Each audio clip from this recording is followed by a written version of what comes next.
that the first game she was at was like 3 weeks ago. Yeah, they had an old guy, and Minnesota had an old lady, and they made Philadelphia or something. The Eagles fans make fun of some hardcore. old The Eagles 90-year-old. fans are nasty. They are nasty. This is being recorded, and I don't even care. They're terrible people. Just kidding.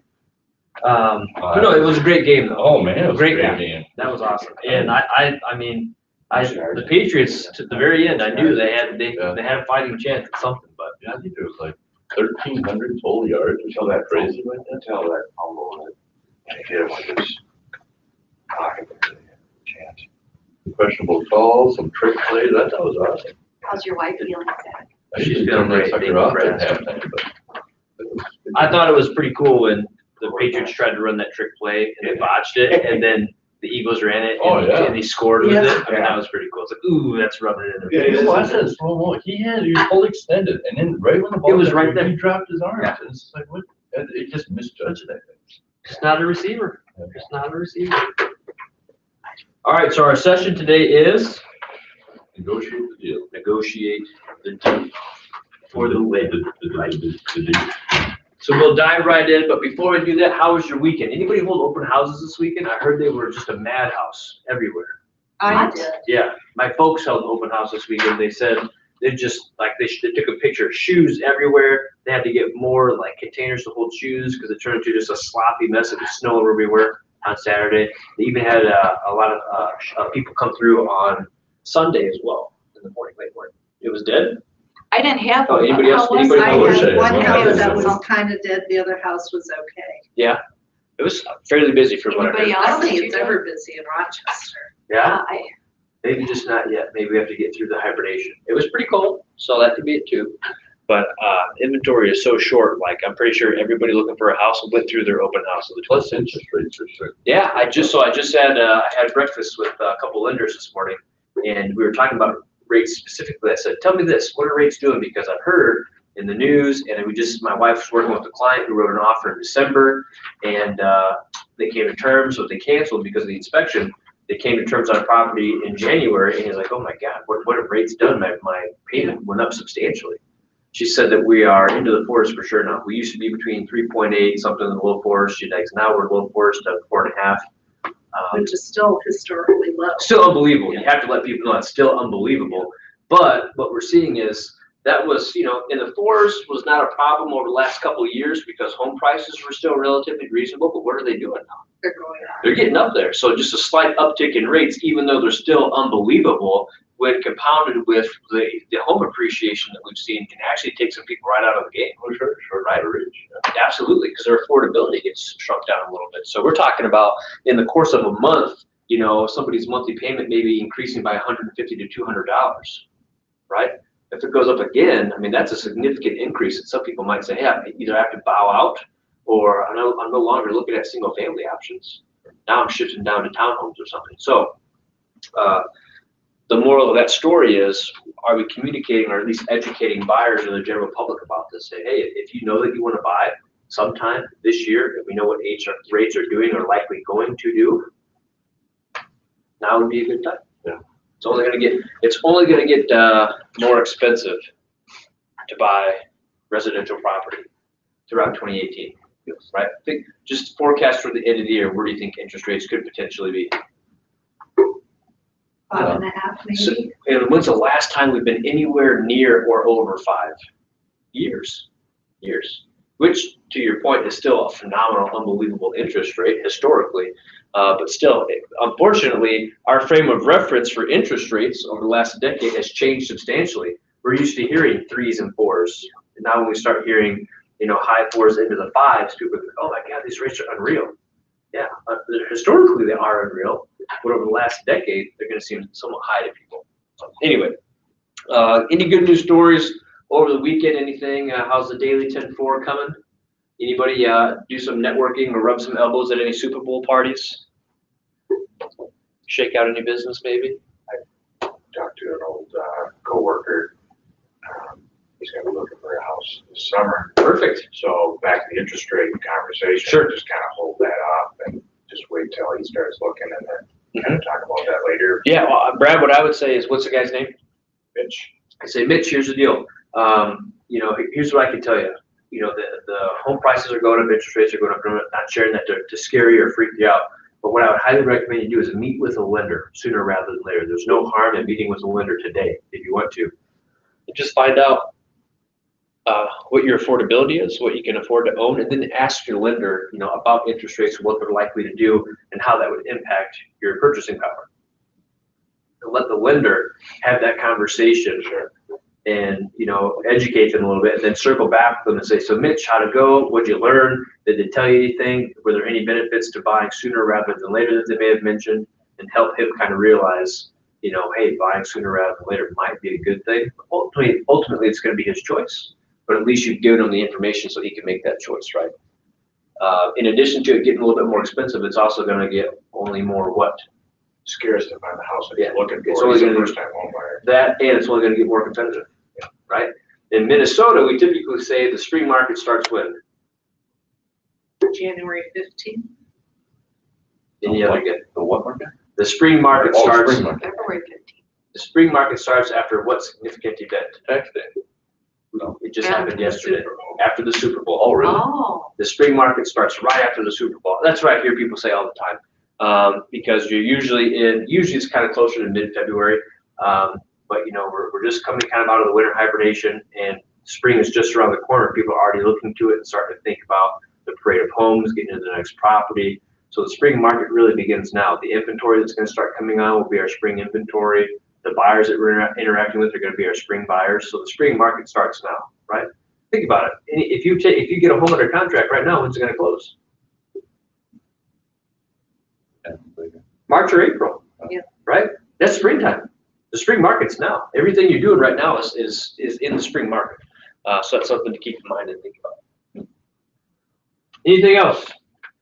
Any other, anybody do any showings or do any previews this weekend? I did last week. How was that? Good, yeah, I mean, preview. Mhm. I did the rally on Thursday. Okay, how was that? That was pretty good. Yeah, good turnout? It really was very busy. It's really just a Lot of bunch of people. continuing education or? Yes. Okay. 4 classes offered.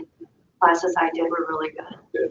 Excellent. Nikki's daughter was invited too. It sounded like maybe she got a job or something. Yeah, she did, yeah, she's awesome. That's awesome. That's good stuff. Okay, well, let's turn to page 9. Get your head in the game.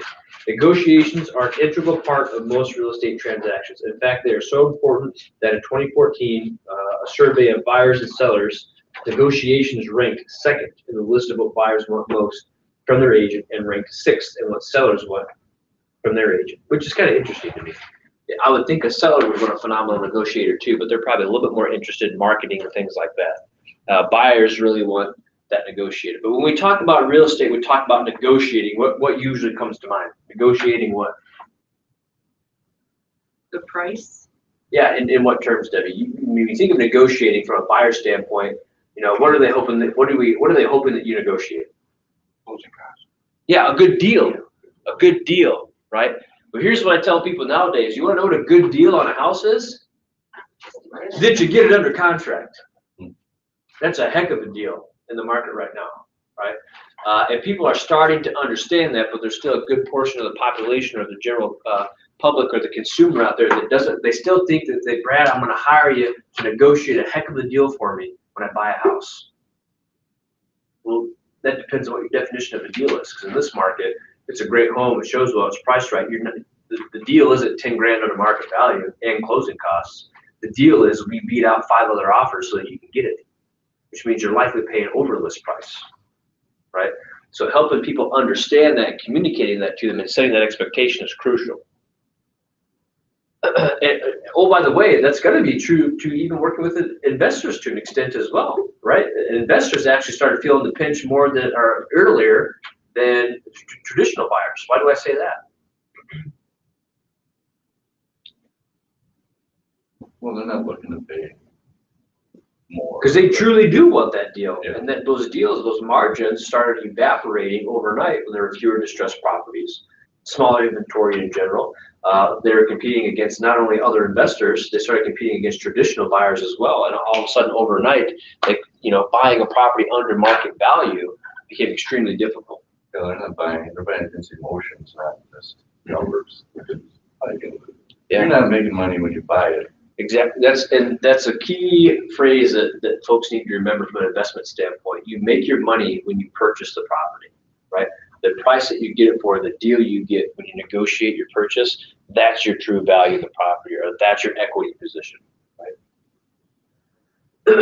So when we think about people helping us negotiate, sometimes it's not always him negotiating some money down. It's I'm bringing these negotiating tactics to the table to help you win and beat out a bunch of offers. That's still another form of negotiating, right?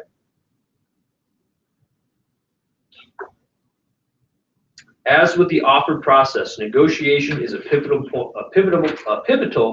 It can literally be the deal maker or the deal breaker. Negotiations can actually happen twice during the contract process. During the initial offer phase, with the goal of bringing the terms together.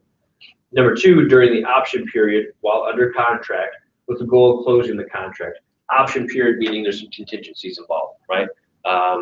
Inspection contingency, sometimes the contingency to sell the buyer's property, all those fun things.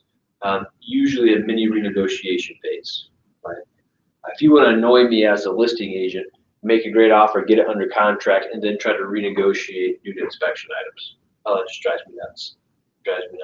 If it's legitimate things, I get it, we'll deal with it. If you just come back to me and say, oh, there's a whole host of items we want to negotiate a $5,000 price reduction, I'm going to say no. But that time to negotiate took place last week. We're not negotiating on price anymore. Do you have legitimate items that we need to negotiate on or not? Because guess what? In this market, I would gladly cancel this transaction, put it right back out on the market for somebody that is willing to do it, and we'll get it done, right? After investing so much time and energy to move a lead all the way to an agreement and then to a sales contract, do not let a deal fall through now. Your ability to negotiate will directly influence your rate of contracts that close. Here's another thing I want you to do. I want you to equate the word negotiate to the word solutions. Really, oftentimes, negotiating really just means how do we find a solution? And sometimes we might have to get pretty creative. That happens all the times during inspections, during appraisal issues, all sorts of things. Hey, we're not necessarily negotiating to, you know, sometimes the conversations that we're having are just trying to keep a deal together, right?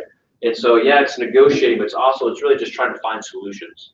What's a way in which we can make this work, keep it together, and keep moving forward, right? Sometimes that's you and the other agent having some pretty candid conversations. Hey, Ben, here's the deal. My people are a little bit spooked by this inspection issue. You know, we had about 5 of them that came back, one that they're really zoned in on. Can you take it back to your sellers and see, can they get a little bit of wiggle room just on this one item right here? I think that might be what it takes in order to keep this thing together. Could you do that and let me know how it goes, right? Sure. This is where you guys can really work together to try to keep a deal moving forward, right? Sometimes we think we always just need to stonewall or, you know, other people or not bring them into the mix. The most successful negotiations are the instances in which we're able to keep deals together and not fall apart. That's what I'm calling Cindy and saying, Cindy, what can you do on your end? Here's what I can do on my end. Would you take this back to your people? I'll take this back to my people and let me know how it goes, right? Or if there's anything else that we can do, let us know, right? It's between us as the agent to kind of go back to our people and see what can we do to keep it together. Because we ultimately know it's usually in both parties' best interest to keep the deal together and close, right? Versus a buyer having to re-go find another property or a seller having to find a completely new buyer now that the MLS is going to show it was under contract once and now it's not anymore, right? Because that's going to make some people suspicious. And buyers, this might fall apart. It's another month or two before they come to terms on a property. We just talked about what's going on. Interest rates and prices are more expensive now, so it costs them, right? Thoughts on that? None. Page 10, make it happen. You may not realize it, but you are almost always negotiating. When there's something that you want, that new car for the price you want to pay, for your friends to see your point of view in an argument, for your child to do the dishes, the truth is whatever you want is often owned or controlled by someone else. The way to get what you want is through negotiation. Bargaining, give and take. It does say give and take. It's usually not a winner takes all type of thing. It certainly can be. Some people have that mindset or approach to it. And usually the home doesn't get sold or they don't get it under contract, right? It's a little bit of a give and take process between two or more parties, each with its own aims, needs, and viewpoints, seeking to discover a common ground and reach an agreement to settle a matter of mutual concern or resolve a conflict. So here's where negotiating in our profession is a little challenging sometimes because we have to negotiate or find middle ground and try to help people compromise while also maintaining a fiduciary duty to our client. That fiduciary means that we have to do what? But their needs. Yeah, we have to act on their behalf, right? So sometimes it can be very difficult to act on their behalf and attempt to negotiate or find common ground, right? Sometimes that can feel a little goofy. Oftentimes your people can give you permission to have some of those conversations, or you would just say, hey, Ben, here's the deal. I don't know if my people will go for this, but if you can come back, if you can talk to your people and come back with this, I'll take it to them and see what I can do, right? Because I don't want to say, hey, Ben, here's the deal. I know we're $5,000 apart. My people have mentioned before, they didn't tell me that I could say this, but they've mentioned before that they're willing to come down to this price. So if you guys come back at that, I think we'll probably be able to make it happen. What do you get? What are your thoughts on a statement like that? Could be okay. Could be. The way that I framed it though was Tell them secrets. it was a breach of confidentiality. It's the way that I framed it. And one of our fiduciary duties is what? Confidentiality. So if Cindy is my seller and she says, Zach, we're going out at 250, we would take 245, but we're going to go at 240. We're going to go at 250. I can't come to Ben and just voluntarily offer, hey Ben, here's the deal. We got it at 250. Your people come in at 245. We got this. Because now what's Ben going to do? He could come in at 240. No, I'm just kidding. Yeah. He's going to come in at 245. When in reality, his people may have come in at 250. So I just shot my own client in the foot, right? So we have to keep that in mind. But what I could say is, here's the deal, Ben. My sellers are pretty serious. Bring your best offer forward. They've got some motivation to sell, so we will certainly work with you guys to get some terms here, right? Wouldn't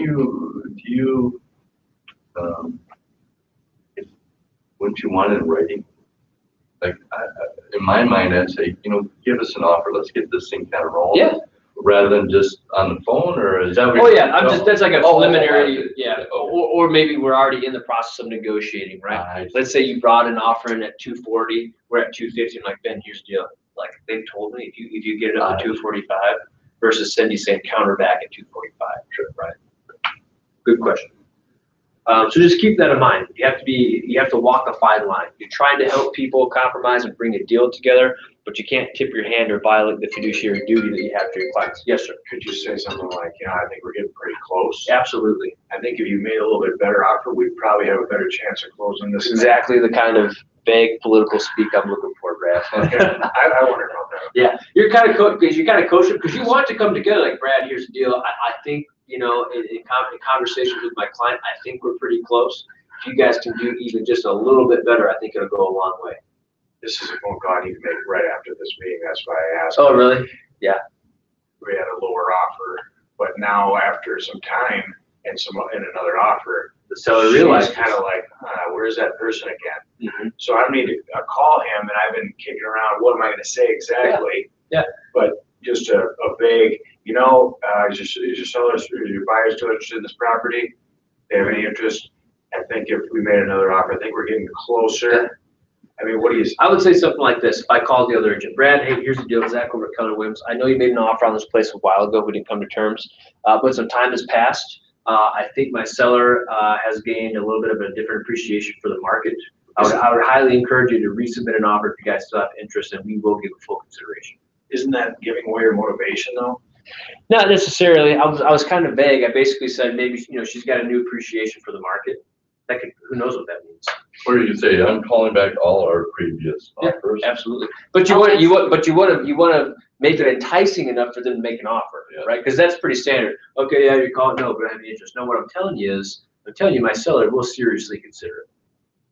Send me what you're willing to do. And When you said I'm calling back all my other offers, let's say there wasn't any other offers, can I still say that? Sure. No, not if there wasn't any other offers. You could just say, hey, I'm calling, I would say that we've received other offers. I can say interest though. Yeah, oh yeah, just Call back people that have interest. right. Or if he made an offer, you could say that, I'm calling you because you made an offer before, we didn't come to terms. I would highly encourage you to resubmit. Because, now keep this in mind, our fiduciary duty is, one part of it is, confidentiality, except the other part of it is doing our best to get the home sold, right? So I would go back and entice an offer. If you know that your seller's frame of reference has changed a little bit, or now she might be willing to work with an offer like that, you don't necessarily have to say that, but what you can do is encourage that offer to get back on the table so that she has a chance to re-examine. What about like say they offered and we came back to them? Brad, you know what I would do? I would talk to her and see what she would offer those buyers. I did, and she did come up with a number a little bit lower, you know, and then why don't we just go back at this look? And I was trying more to say, let's just see what they're gonna throw out. Sure. First. You always let them make it first. If it's the same people from before and she really wants to get it sold, I would say that would not be, it would be an okay strategy to go back and say, hey, I know we talked a while ago. We didn't come to terms. I've talked with my seller. She would like to say, hey, what do you guys think of this? Now, if it's somebody that hasn't made an offer before, I would wait for them to submit their offer first. Absolutely. Because her new offer isn't really that much lower than where they're at, and that's why I was seeing if they bump up a little bit first, to kind of bridge the gap and then place. Mm-hmm. Yeah, you've got some options, and maybe after today we can talk a little bit more about specifically what you would do in those cases. But sounds like Alicia's getting close to a point where she might be able to reach an agreement with somebody. It's amazing what a low offer will do. Yeah. When sometimes it's a reality check. Yeah. You know, if it's been on for a while. I know this one that you're talking about has been on for a while, even before you took it on. You're the only one that was kind of honest with her about price to begin with. So she's realizing that everything Brad told me from day one is true. And I know you've been working your butt off to get it sold. In real estate, negotiations occur between agents and their clients.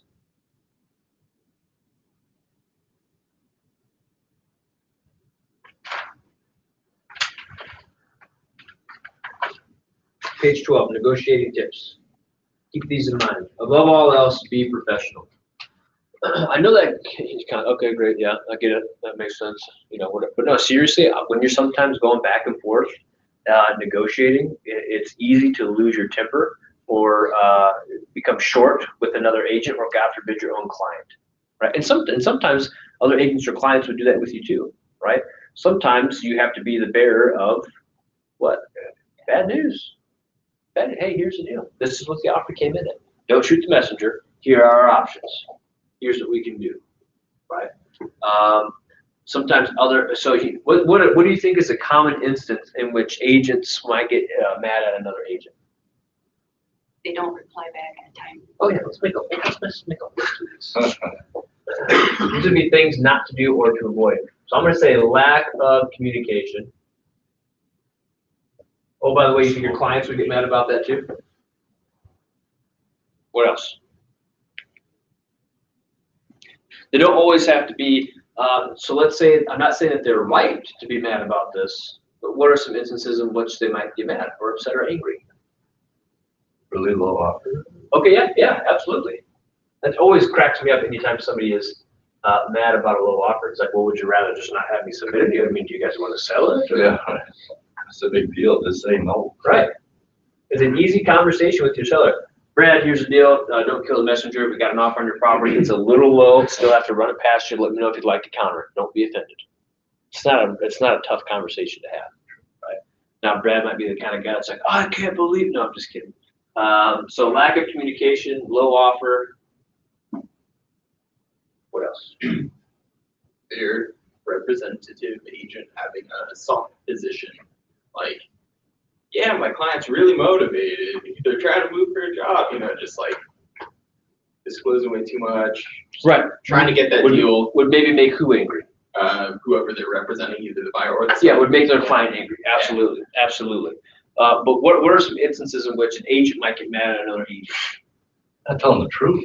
I don't. Okay. No, well, let's say, yeah, they have financing when maybe they don't have financing. Or, just gonna call that one straight up dishonest. Yeah, dishonest.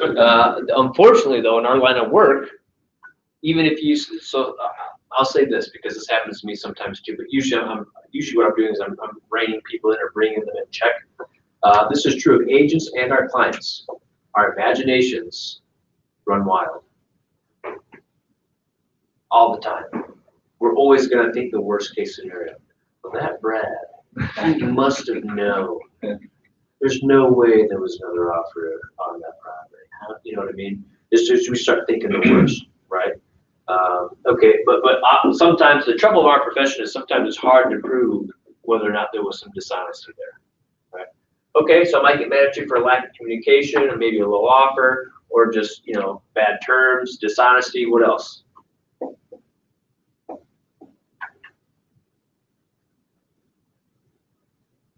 Laziness, not meeting deadline. Yeah.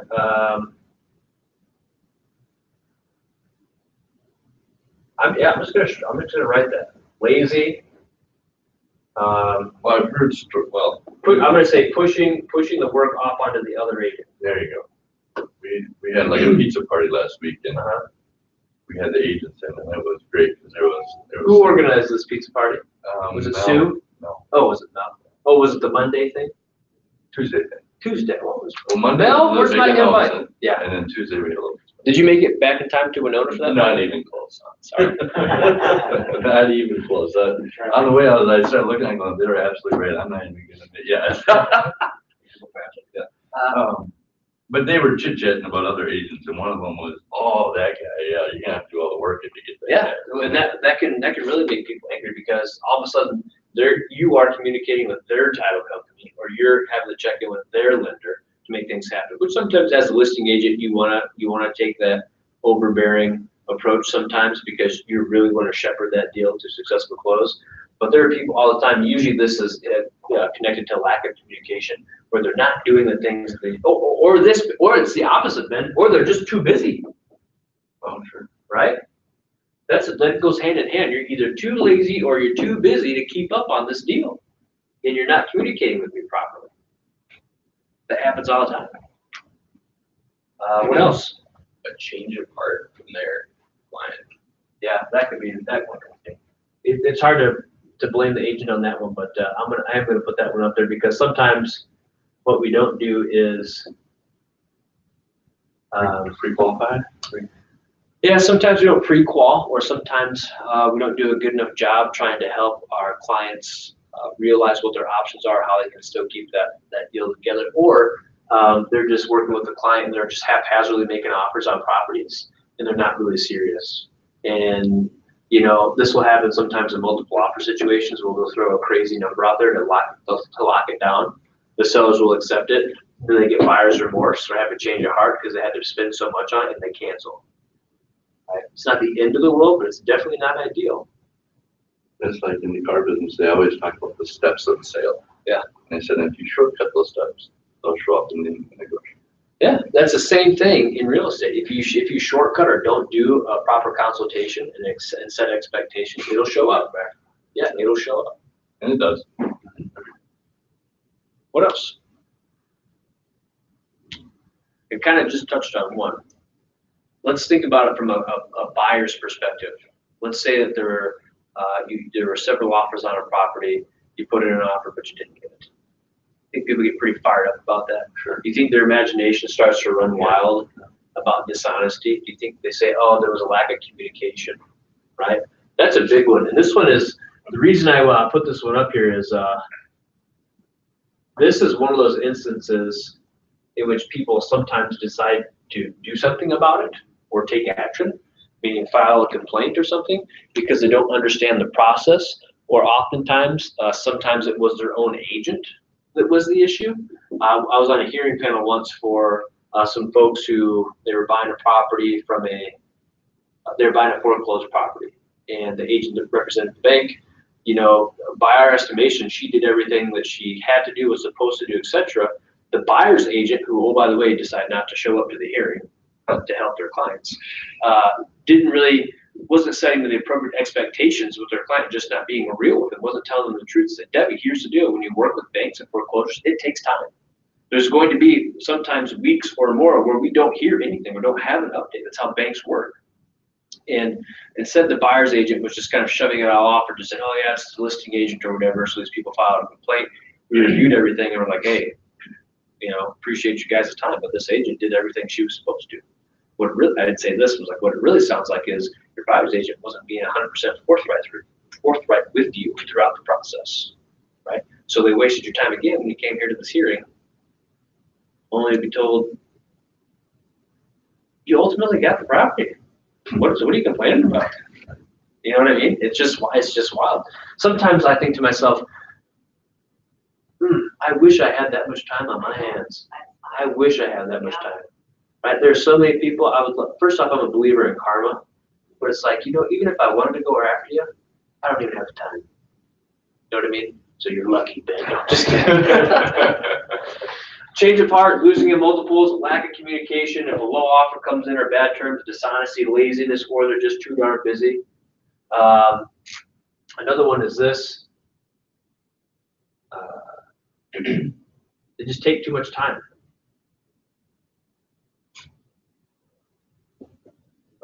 Or they drag things out.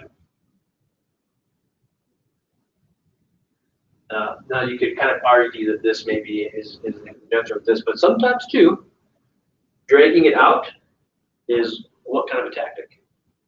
So that's a negotiation tactic. Hey Ben, I know our property just came on the market Friday morning. You guys got your offer into us at 4 p.m. I appreciate it. We're not going to get back to you until Monday, just so you know that. Why did I just do that as a listing agent? To get more offers. Because I want to see how many more offers I can get in over the weekend.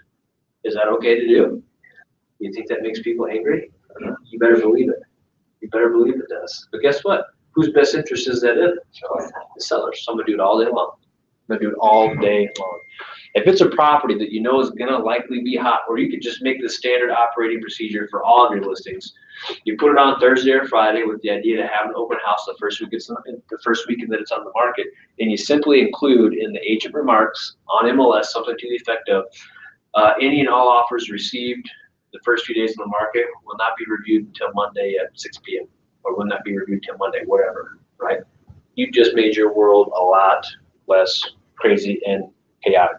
And oh, by the way, could you argue that you just helped the buyer's agents as well? Yes. Yeah, why? They can manage their expectations. Absolutely. They can have a life that weekend, right? I don't have to jump through hoops necessarily to make sure I get you there Saturday at 9 a.m. I can say, Ethan, here's the deal. What I've been told is we're not going to review any offers until Monday, so we can go either Saturday, Sunday, what works best. Let's be smart about it. We don't have to necessarily rush through things, right? And it gives your sellers some time to hopefully get multiples, which can get them the most for their property, right? But again, that's one of these instances in which I don't think I wrote it up here, people's imaginations really start to get fired. Well, we were the first offer, we submitted an offer Friday at 4 p.m. and they didn't accept our offer because that listing agent was just stalling so they could get their own client in there and sell dual agency block leads. Oh my gosh. Or Brad had that listed and all of a sudden Ethan from the same office, they ultimately got it. So there's obviously some collusion going on there. It's just like, get a life. Yes, they were colluding, get over it. No, I'm just kidding. So that kind of brings up a point. Do you see agents, I'm sure you do. Sounds like it's gonna be a good question. Frequently do you see agents kind of throwing other agents under the bus? They go, oh, that guy's cousin got it and he wanted it, and, every time. That's my one and only tactic, Ethan. That's my go-to. Yeah, I'm just kidding. I'll tell you this much though, whether agents know each other or not, oftentimes what they will do sometimes is if things don't go well, people will try to shift the blame to the other agent because they're just an easy scapegoat, even when it's not the case. So they might say, I'll give you an example. Let's say it's Brad's listing, 4 offers come in. I represent you. You came in 10 under and asked for 3%. Like what I should have told you is, Ethan, this is great. We're going to go in on this thing, but I just need you to know right now, we don't even have a fighting chance on this one, right? So ultimately, obviously, we don't get it. Instead of me coming back to you and saying, Ethan, here's the deal, dude, we've got to get real when it comes to your offers. I'll say, yeah, I don't know. There's a whole bunch of other offers, and I just don't like how Brad managed it. He really gave time for everybody else to get in there. So when you have agents like that, it makes it real tough to win. When Brad, dude. Yeah. And do you see scenarios where that does escalate into like getting angry emails from the other person. Gosh, I've heard stories, but thankfully, that hasn't really happened with me too much. Oh, by the way, I talk to people's clients sometimes.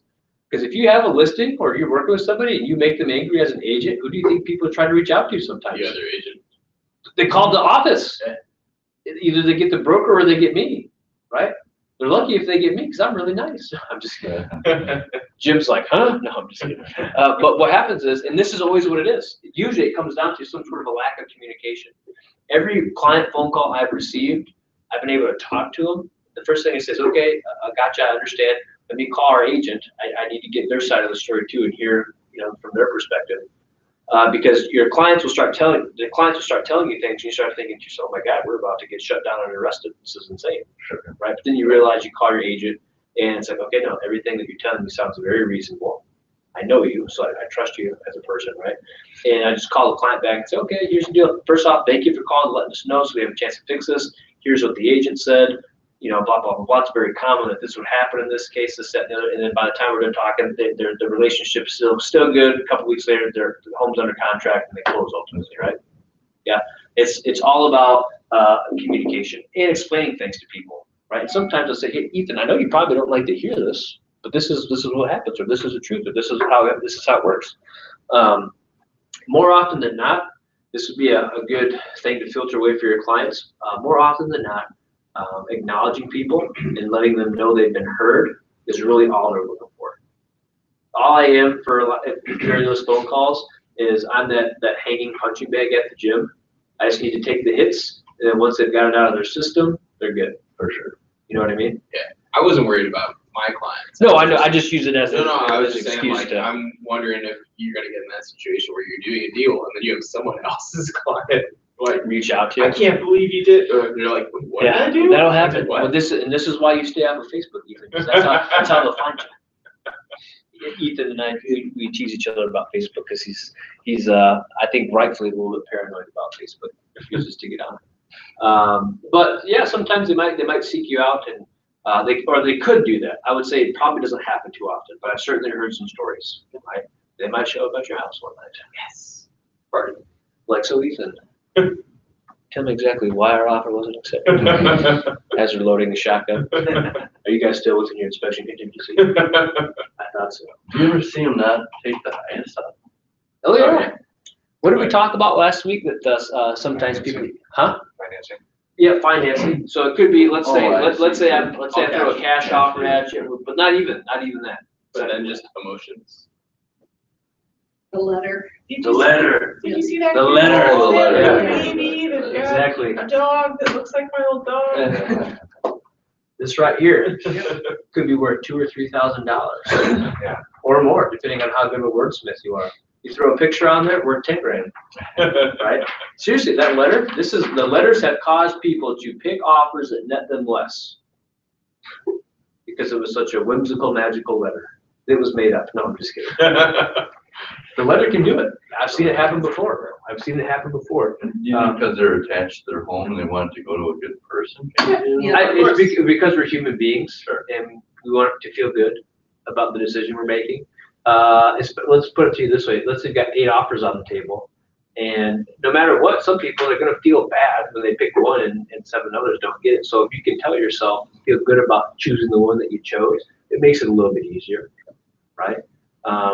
Yeah, there are people, I've seen people pick offers of veterans specifically, families specifically, just because, they just feel better about it for whatever reason, right? So anytime that I write a letter, I'm like touching on everything. How many things, I have a grandma, she's a lovely woman. She really wants- She's gonna come visit a lot. Yeah, she's gonna come visit once a year. Yeah. She's not feeling good lately. What's that? She's not feeling good lately. Yeah, right. You really pulling some heartstrings, man. She would love to see you become a homeowner. She's gonna know everything now. She doesn't have much time left. Needs to be close to a dream. Dear Lord. Yes, there's all sorts of things that people will base that decision on. That can trump possibly not choosing the most Do expensive. you get that feedback though, or do you just like, no, you didn't get the offer? We asked specifically why, Ben. And that, if I could coach you to do something, to do that, because a lot of people, they'll say, hey, you didn't get it, and that's all they tell the client. Oh, What do you no, think? I wanna know. Yeah, the client wants to know, but sometimes they won't ask. So I'll say, okay, hey, Ben, thanks for letting us know. Could you tell me what offer you went with or why you chose the winning offer over ours? The biggest thing I'm looking for is for them to say, oh, it was cash offer. Because I can go to my client and say, hey, Cindy, no matter what, it was cash offer. So. Well, to tell you the truth, we didn't like you, Zach. Yeah, right. But that's what you can do. Because if you tell, hey, it's cash offer, that's hard to compete with, buy some lottery tickets tonight, hope for the best, right? Or it's, hey, Zach, they beat you on price. It's almost going to be they beat you on price. So you go back to them. Because back to Ethan's example, where he's coming in low on properties and multiples, I'd say, hey, I'd use that as a learning opportunity. I called the other agent. They said it went for over asking. So what that helps us realize is, in order to be competitive, we've got to make offers that are at or above asking, even to have a fighting chance, right? Or hey, Zach, you guys are FHA. We went with a stronger conventional offer. They'll usually give you some stuff like that. And I always want them to do that because I can take it back to my buyer and use it as a learning experience to help them figure out, hey, we've made 3 offers with FHA financing. We've lost every time because they've gone with a conventional offer. We need to talk with your lender and see what it is we need to do to get you to go conventional, right? But they usually tell you, is what you're saying. Yeah, usually, if you ask them, yeah. I mean, they likely won't tell you the terms, so they don't have to. But if they don't tell me what I'm looking to hear, I'll say, did we get beat out on price? Did the other offer net you more? Was it cash? Or what could we have done to have a more attractive offer, right? Because that's all learning that you can use with your other clients and specifically with that client as well, right? Don't be afraid to ask. I mean, everybody's always afraid to, oh, I don't know if I can say that or ask that. Ask it. It's up to them whether or not they tell you. If they don't tell you, hey, that's okay, just had to ask. I've got curious buyers. I always blame my buyers. If it's a lack of communication thing or a questions thing, usually I just say, hey, I've got some anxious buyers who are looking for some sort of an update. My buyers didn't ask me to say that. I'm the one that wants to know. I'm trying to get this thing done. Cindy, I know it's Saturday. I'm sorry to bug you. I've got really anxious buyers. Just checking in for an update so I can let them know, right? Blame your buyers just like you blame your broker for everything, right? Oh, it's 3 a.m. I'm sorry. Right. Yeah. Sorry to call you at 1 a.m., but no, just do that. Use it as a reason to stay involved or engage with people. Okay, remember your goal, a signed contract. This is what you're driving toward. It's what both agents and their clients have in mind. Control what you say to anyone involved in the transaction. If you create anxiety in your client or other parties, you are reducing their leverage in negotiations. What are your thoughts on that one? Keep your mouth shut. Yeah. Or if you open it, you do it just to ask really good questions that might give you guys some information that could tip the scale in your favor potentially, right? And set expectations with buyers. When we submit an offer form, say, hey, here's the deal, we'll submit it. Best case scenario, we'll hear back right away, negotiate it. Worst case or more likely scenario is, they might take a day or two before they actually, respond with a counter offer. So let them know, right? And I always tell them, hey, if anything changes or we get any updates, I'll notify you immediately. If you don't hear from me tomorrow, it means that there's been no change, right? I'll usually still give them some sort of a response, though, just so that they heard from me. Because I used to be, when I operated as an agent, I was, hey, how are you, Jake? Come on in, buddy. Sorry. No worries, not. I would always kind of be, what I didn't appreciate or realize was happening is, I'm enjoying my weekend. But my buyers who just submitted an offer, all that they're thinking and talking about is their offer. And if they don't hear from me, it causes them more anxiety and anxiousness. Right? Jake, by the way, was your offer accepted for the weekend? It was, but now we got to go renegotiate for the inspection. So that's right. Good job. Step in the right direction. And so what I started doing is, my wife is the one that helped me realize this, because she is that way, right? So she's pregnant right now, so she's having trouble sleeping. But so I woke up and I had an email that said, hey, FYI, it was from 3 a.m. It said, FYI, the paperwork's been prepped for blah, blah, blah, blah, if you want to do something with it today, right? Well, she was up already because of the pregnancy, but she's also the kind of person that, if I had woken up because I couldn't have slept at night, what do you think I would have done? It would not have been prepping paperwork. I can guarantee you that. It would have been like watching something on Netflix while I was eating some Doritos, right? But no, what she does is she goes down and she preps paperwork. because she can't stop thinking about it because it bugs her, right? So our clients are the same way sometimes, in which they're always thinking about it. It's bugging them, it's keeping them anxious. So do them a favor, do you a favor, so they don't bug you, or you get a phone call on Sunday because they're PO'd because they haven't heard from you. Just say, hey, Debbie, FYI, I reached out to the listing agent for an update. I haven't heard anything back yet. If I do hear something, I'll let you know. It's a quick, easy text message. Or, Ben, here's the deal. I reached out to a listing agent. They said that the sellers are still thinking it over. We don't have a response yet. Just keeping you updated. Right? I try to hit them at least once a day, or in the morning and then in the afternoon or evening, right?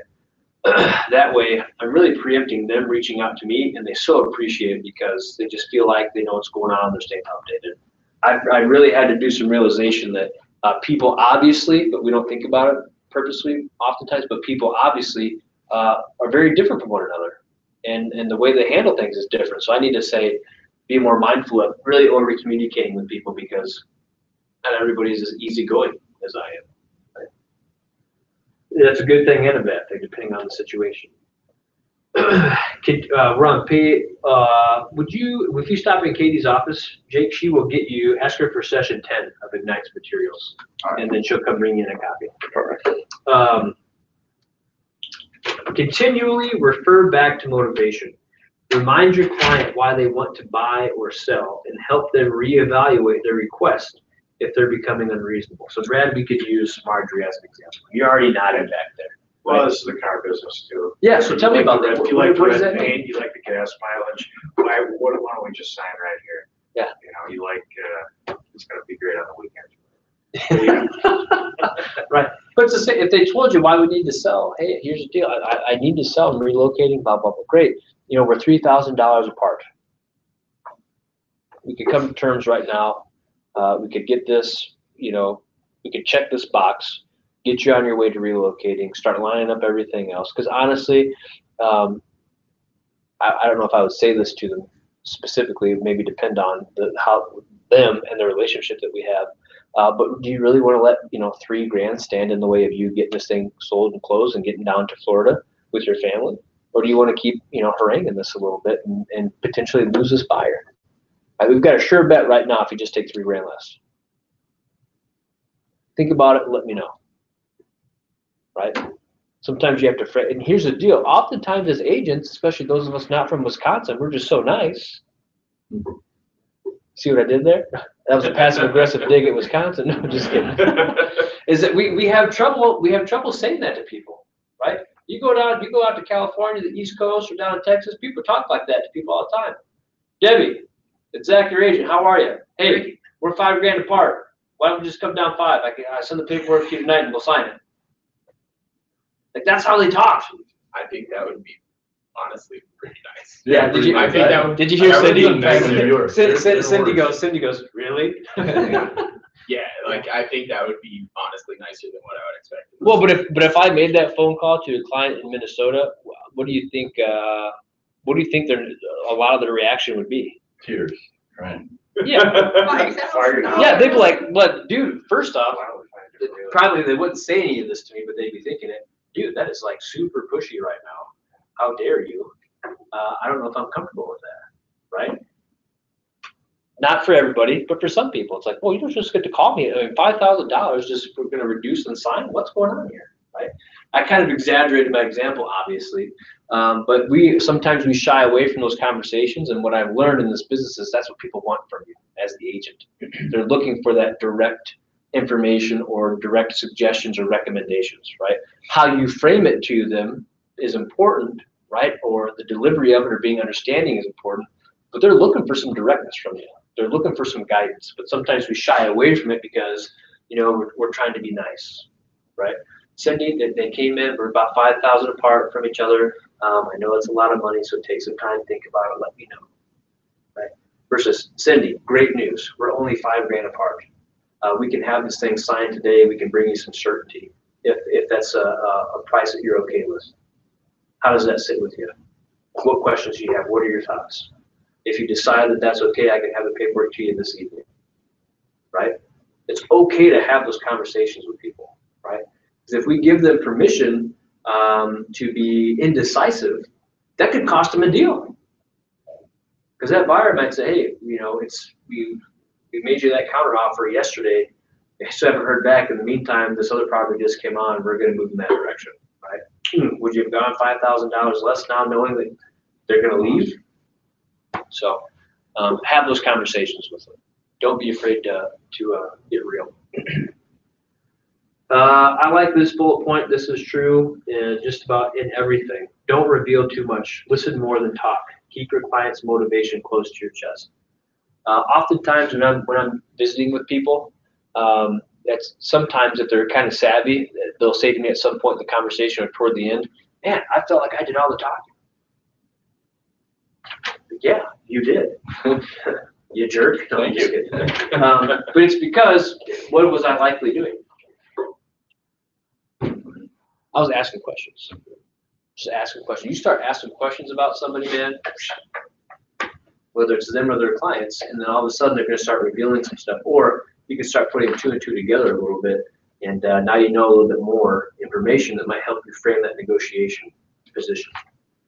I've talked about it on the previous session, so I'm trying not to duplicate the content a lot. But when you're making an offer or you're receiving an offer, you want to ask the agent all kinds of questions. So why is it that they're moving? Do they have a certain close date in mind? That has been the most valuable question ever for me. We're on page 12, by the way, Jake. What do they have in mind for a close date? Because instead of just giving me what would potentially work, they start saying things like, "Oh, well, you know, we're trying to, align this with another closing on another property." I'm like, "Okay, fantastic. Now I know they've already got another property under contract, or maybe they already moved in. They're paying 2 mortgages. That's okay. I'm going to factor that into my negotiating, especially if we're not in multiples." What if you're on the other side of that? What if somebody asks you that question about your client? About the close date? Ask me the question, Ben. Make the call. Zach, I know we're doing paperwork here. Your clients, when do they think this is going to close? What are they looking at? Ben, great question. My clients are relatively flexible, so just kick us over something, and then we'll let you know if it works or not. Just like to grease them. Right? But I mean, that's as easy as it is. I'm ready for it, man. Sure. I'm ready for those questions to get asked because I ask them, right? So I already know how I'm going to be vague. Or if I give you more detail, it's because I purposely want you to. Like if we're in multiples and I'm talking with somebody, I might give them a little bit more because I already know we're driving the highest bargain, Sure. right? So now what I'm trying to do is see, okay, of all the offers that we get, now I'm trying to weigh you a little bit. So hey Ben, we got a bunch of other offers on the table. When's the soonest you could close? Or your buyer's going to need some time. We're pretty flexible as well. Yeah, very good. That's what I'm looking for. So then, okay, so if we had to close within a month, is that something your buyers would be able to do? I think they Okay, sounds good. Because I'm going to use some of these, and I've asked Brad the same question. He's like, well, they're going to need at least a couple months potentially to do it. Now I'm going to say, okay, if these two offers are pretty comparable, then Ben can close faster. We might go his route, or we might go Brad's route if my people need more time. Sure. Right? So I'm trying to find out between the offers coming in, really what I'm looking for is who has the most flexibility in some instances, right? Because if you tell me that your buyers right now live at home with mom and dad, and you're willing to pay me top dollar, and you're a strong buyer, I'm going to go with you all day long. Sure. Because if we have any issues regarding closing delays or anything, that's okay. We're still going to be able to make it work. Because you're not out of a house, you're not homeless, you're not in a lease situation or issue. You don't have to have a whole home packed up and moved somewhere. You're with mom and dad right now, or you're with a relative, whatever. I like that flexibility. All things considered equal of multiple offers, right? Because I know if something weird happens, we've got wiggle room. We could close earlier probably if we need to. We could close later probably if we need to. I like that situation.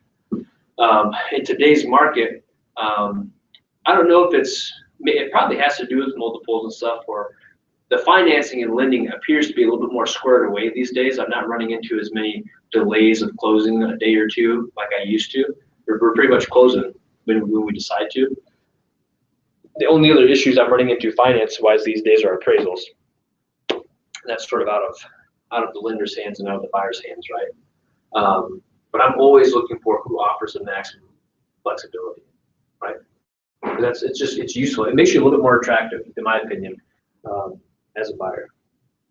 Doesn't mean we're going to pick you if you're less, right? But Don't be attached to the outcome, right? It's already bolded, highlighted, underlined. This is you as the agent, because your clients are going to be attached, right? Unless you're working with an investor who truly has no heart, right? Which that's every investor. Just kidding. Just kidding. Don't be attached to the outcome. Good, Brad, just laughing back there.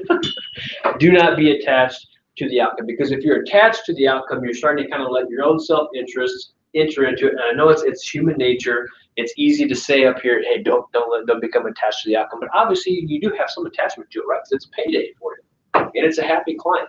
But do your best, even though you are attached to the outcome. Do your best to not have your interests bleed into the conversation or what you might be advising your client or trying to persuade them to do. Right? Keep the fiduciary number one at the forefront of all your interactions with your clients. You'll do hundreds or thousands of transactions in your career, and there's no way you can get everything and your clients want all the time. Don't let it affect your mindset if a deal doesn't go through or if your client doesn't act on your recommendation. Find a different win for your client. There's a saying in the industry that I really, really live by, and it is that no one deal is ever worth your reputation. No one deal is ever worth your reputation. Not thinking. Yeah, right. Except for that one deal. That gets back to dishonesty, right? Because if you develop a reputation for dishonesty or shady practices, well, what's going to happen to your business over the course of your career? It'll grow. It'll grow. It'll grow rapidly. You're going to find it hard to get repeat referral business, right? And other agents, they're not going to want to do business with you yet. If you're one of 5 offers on the table and they know that me, Zach, I've got a shady reputation, well, guess what? That offer is probably not going to be as attractive as Jake's offer because he's got a sterling reputation, right? Jake shows up and he moves people in and out of homes on closing day. I'm just kidding. I'm just kidding. That was just a joke. But that's, I'm going to go with somebody that has a great reputation because I know it's going to be an easier transaction versus shady. And we all know who they are. You guys have not been in this business long enough, or not long enough. You haven't been in this business that long, and you already are. Raise your hand if you're already aware of some agents out there that are kind of shy. Right? How many of you were aware of them before you even got licensed? Absolutely. Your reputation precedes you in this business, for better or for worse. So keep that in mind in what you're doing. I'd like to touch on the second part here. Don't let it affect your mindset if the deal doesn't go through, right? Don't let it affect your mindset. Don't let it affect your client's mindset. Get them back on the horse. Get them right back out there. Jake, I got some bad news. I got some bummer news. There were 5 other offers. We lost out to a cash offer. That is what it is. But here's the deal. It's not the end of the world. It means there's an even better house out there for you. You just need to get right back out there and find it. There's a couple more that just came on the market. Can you go up tonight or tomorrow? Get them back out there. Keep them motivated. Keep them engaged. What's that? Oh, it reminded me of, remember the old movie Top Gun where he loses Goose and he's like, get him back up there. Keep them flying. Keep them flying. Yeah. What about like say a super low offer for your seller? Yeah. Would you say that?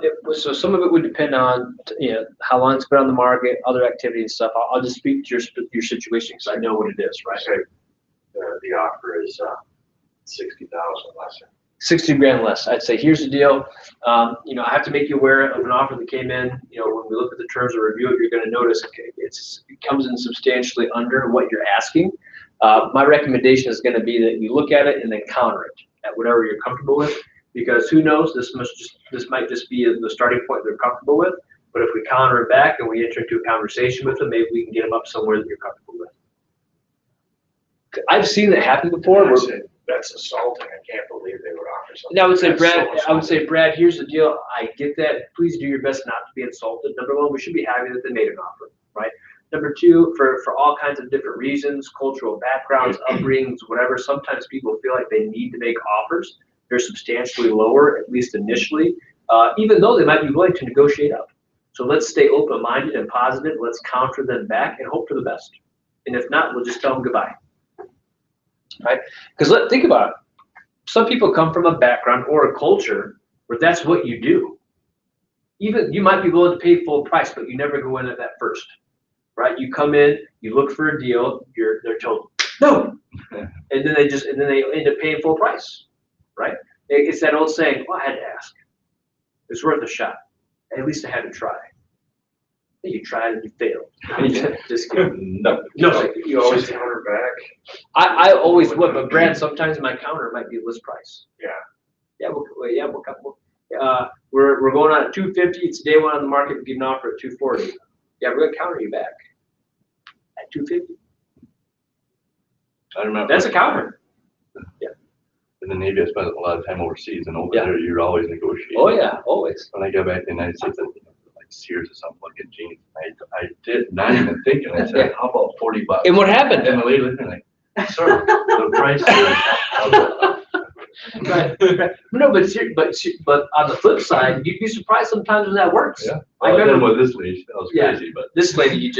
Were you in Minnesota? no. Oh, okay. I was gonna say you just ruined her week. But you would be surprised sometimes just asking. Like this, my career in real estate has made me realize more often than not, there's always room for negotiation. Always. Carly and I were at a furniture store not long ago, and this you would probably suspect at a furniture store that might be able to negotiate a little bit. I didn't know. Sure. But we were talking with the guy, and there was a price, and I said, "Well, how about this?" And he said, "Yeah, okay, that's fine. We can do that." My wife was like, Yeah. "Yeah, right." I do that too. I don't. Again, it's all about asking questions. What if it's you guys any discounts for cash, or any discounts if we pay in full today? Do you have any discounts for veterans, military servicemen? Always ask that after I ask the cash question, right? Because I'm trying to compound them, right? Get him on his knees. Yeah, right. But it's all about questions or getting well. We've been trying to get rid of this for a while. So for you, right? Always ask some questions. And like I said before, it gets back to the commission objection that we talked about before. Some people at least they just have to ask. Right? Hey, did you do it for less? No, great question. Moving on. Okay, had to ask. I've been taught to. Right.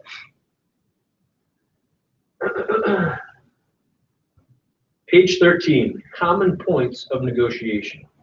During the negotiation process, price and terms are common points of negotiation. Number one, price. When the sales price is the primary factor in negotiations, it is not necessarily the bottom line, or while it's usually the primary focus. In a situation where a seller receives multiple offers at the same price, it's the terms of those offers in addition to the buyer's financial position that will determine which one wins. We'll talk a little bit about that. But here is what I would recommend we become familiar with and always focus on it. It's always about the net. It's always about the net. The offer price is not relevant. It's not relevant. Because in theory, I could offer you $300,000 for a property and ask for $100,000 in closing costs. Yep, we were the highest offer, but we certainly didn't net you the most. Right? It's all about the net. The terms, whatever they can be, whatever they want to be. But the true question is, at the end of the day, what are you netting? And you need to have this conversation with you. Sellers get this because we provide them a net sheet. We tell them what the proceeds. They're focused on the net, right? Because they're the ones factoring in costs already, like your commission. Buyers, they don't necessarily think, or they haven't been taught to think about the net. Because when they make an offer of $250 and ask for $10,000 in closing costs, in their mind, they made an offer of what? $250. No, you didn't. You're not even close to $250. Your offer is $240. Let alone all the other junk your agent put in there that you're asking for, like a home warranty already, right? So we have to help our clients understand that from day one, right? Well, how are you structuring your offer, and what are you truly offering, especially in multiple offer situations?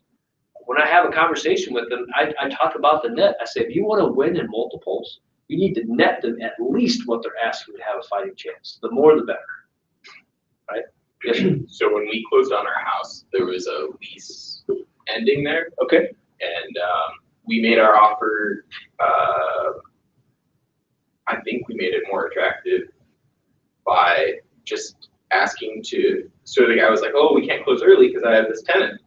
And our offer, we said, well, we'll close early and we'll just get the rent. It's no money out of your pocket. Yeah. And so it saved, it brought us some income. And it wasn't any money out of his pocket, so his net sheet looked absolutely the way he wanted focusing it to. on that, and that was a solutions-based approach. or a negotiation tactic. Hey, that's cool, dude. If that's a hang up for you, here's what we're willing to do. That's too easy to solve, right? Oftentimes when we hear about something, we think, oh, it's a roadblock, or oh, it kills it. No. What are your other options? Well, how creative can we get? What solutions can we reach here that still move this thing forward? That's a great example. Hey, oh, that's fine. We'll honor the lease. We'll close and honor the lease for the next month or two, right? That's easy enough to do, right? Well, versus saying, oh, we have to wait to close for a couple of months, right? No, let's just close sooner. You can go do what you need to do. We'll honor the lease. That is what it is, right? Or yeah, you honor the lease once the property is your baby. You talk to the tenant and say, hey, you know, any interest in moving out sooner or whatever, right? But always focus on the net. That's important. Easier to do with sellers than buyers, but we need to have conversations with buyers about the net sooner rather than later, because at some point you're going to start having conversations about the offer price and closing costs, and maybe what rolling that on top looks like, so that people start getting confused. Well, you know, well, what do you mean we're offering, you know, $255, $5,000 over asking price, but we're really paying $250? What do you mean? Because they start to feel like you're being a little wishy-washy with them, right?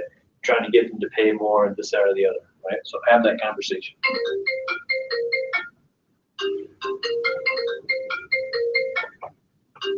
Terms, which is number 2 on page 13. The terms of an offer may be financial or time-based or both. When the buyer and seller can't agree on a sale price, the following 5 offer terms come into play. So if we have offers, because this can happen, especially when you have multiple offers, you might have a couple offers that net the same exact amount, right? So then what do you start using as your differentiating? How do you start differentiating between the two, right? Well, that is going to do some of the other terms to include financing and other things that we'll look at here. Closing costs, traditionally paid by the buyer. In this market, closing costs are being paid by who? The seller. It's a trick question. It really is a trick question. Oftentimes it's the buyer, even though the contract might say the seller, who's really paying it? Yeah. Why do I, Cindy? You said yeah. Why do I say that, or why do you say yeah to that? That's if, like with your last example, if you're adding on. They're essentially financing their closing costs, right? So if the sale price is $250, so they offer $255, the sellers are paying $5,000 in closing costs. Who's really paying the closing costs? The buyer. Technically, you know, we could say it's the sellers, but really it's the buyers just financing the closing costs into their offer price, right? In the market that we're in right now, because it's so hyper competitive, buyers are usually either paying their own closing costs or financing it into their deal, right? Very rarely is a seller kicking in for closing costs, unless it's a non-competitive situation and the home's been there for a while, right? Then the seller might contribute, which usually what's usually the going rate for closing costs? 3%. Usually 3%. Yeah, can you always live and die by 3%? No, because if you do, you will most certainly die by it, right? It can be very, very different depending on the sale price. Sometimes it can be more, sometimes it can be less. Who should you ask the question of when it comes to closing costs to make sure you're on point? The lender. Always ask the lender, or at least get some sort of response from them so that you can blame them if it ended up being wrong in the future. Then here's the deal. The lender's saying they need about $1,000 more in closing costs. You know, we talked to your lender about it. We went with the number that they gave us. So if that's an issue, I highly recommend you call the lender and get it sorted out, right? Or hey Ben, the lender told us that we needed $1,000 more. We haven't been able to use it or exhaust it, so that money's actually going to go back to the seller. If you have any issues with that, talk to your lender, because that's who I got the amount from, right?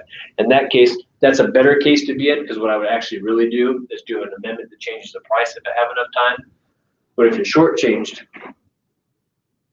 you don't want to be the agent that just came up with a closing cost figure that wasn't enough, right? Because if I'm the lender, I'm going to say, hey man, Ben, if you'd come to me and asked, or if your agent had come to me and asked for some closing cost figures, I would have given them to you. They just went ahead and got the offer done anyway, right?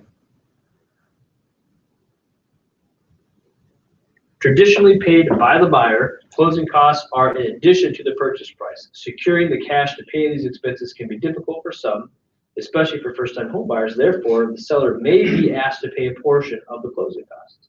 When you represent a seller, make your client aware that it's common for buyers to ask for part of the closing costs to be covered by them and what their options are, okay?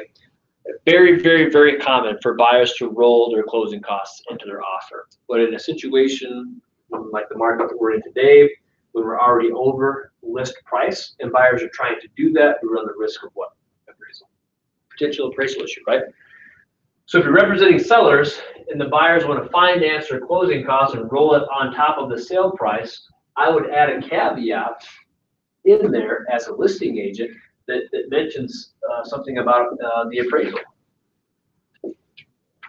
If it's very, very competitive, we got a lot of offers on the property, you can say this, Ben, you win, we like your offer, but we're going to add a caveat to it. The caveat's going to sound something like this. If the property fails to appraise, buyer agrees to pay the difference. What am I doing? Putting the risk on that. I am already pre-negotiating an appraisal issue and getting you guys to agree to pay the difference, right? And when is the time to negotiate that? Right now. Why? Appraisal hasn't happened. And because what else? It's not time. Yeah, why do I have the power right now? Because you got other. Because I've got other offers waiting in the wind. If I wait to have this conversation 4 weeks from now, when our property has been off the market for a month, and we get a low appraisal, and I come back and say, Ben, you guys are going to have to make up the difference. What are you going to say now as a buyer's agent? What do you mean I have to pay the difference? Are you nuts? You pay the difference. Yeah, you pay the difference. Your sellers, let's split it. But you've lost the negotiation position, right? You can still do it, right? And ultimately say, fine, then we're going to cancel and go with somebody else. But you don't have the ability, or you've lost your negotiating power that you had at the very beginning when you were in multiples. That's as good as it's ever going to get for you, right? Bless you. So take advantage of that and pre-negotiate it as much as you can. Yes, sir. I know how appraisals used to work, and that's changed now. Yeah. And working with a number of appraisers, they can be so different. Oh, yeah. I've seen the same building appraised thousands of dollars. It's maddening. So let's say maddening. you have this situation. Can you ask for a second opinion for the appraisal? You can challenge an appraisal. You can challenge it. You can provide more comparables. If you find errors within the appraisal, you can certainly flag those errors and ask for it to be reevaluated or reconsidered. It's almost always a losing battle. Right. Who does that challenge go to? Usually, so it's kind of funny. This gets back Does to it go right to the appraiser that they have him? There's usually some sort of method. Usually you're gonna contact the lender and ask about the process, and the lender is gonna inform you how you go about challenging the appraisal. But it's a delicate situation, and it gets back to lazy agents, right? Because what you often find is either both agents will really work hard to try to overcome the appraisal issue, or one agent is just taking the burden on and trying to make it happen. Because let me ask you this: if I'm the buyer's agent, the property doesn't appraise. That's good. No, I get that. I'm just. But is it? If it doesn't appraise it, if that caveat's in there, how does that work out? I might have buyers who are like, what do you mean it didn't appraise? We need to make this happen, right? Whereas I might have other buyers that say, I did not appraise. It's like, just got a price with it, right? Maybe, you gotta see how it works out, right? You might have a seller that says, okay, well, you know, we're still getting 5,000 more than what we had it listed at, so that's okay, we'll just take the hit and move on. You might get another seller that says, well, I'm not losing out on another $5 grand, but they're find out a way to make it work. So how does that work out then with that caveat piece for the lending? Does that buyer then have to, I mean, what if they aren't qualified? Yeah, great question. Oh, with this one right here? Yeah, with that. So sometimes with the caveat that, hey, we'll make up the difference. Right. Sometimes it's communicating with the lender, knowing what they're capable of doing. Okay. Or it's like, hey, usually it reads a little bit like this. If I'm the buyer, like if I came back to you, Ben, and said I wanted that caveat in there, I would, as the buyer's agent, if we agreed to it, come back and say, yeah, we'll agree to that. However, if it doesn't appraise at least for the list price, we're not agreeing to just make up that difference. Yep. So we'll add that safeguard in there as well. But we've used this before with buyers, and we've even had our buyers put in their letter, if it does not appraise, you know, hey, I understand if there's an appraisal issue, just know that I will make up the difference. And she won. And there was an appraisal issue. And she made up the difference, right? That's what it took to win. Remember, a deal right now on a home in this market is getting it under contract. That's your deal. Congratulations. But common things that we see happen if we're concerned about an appraisal issue or if one exists are these things. So let's say I'm the listing agent and I know when the appraisal is gonna be as a listing agent. Why?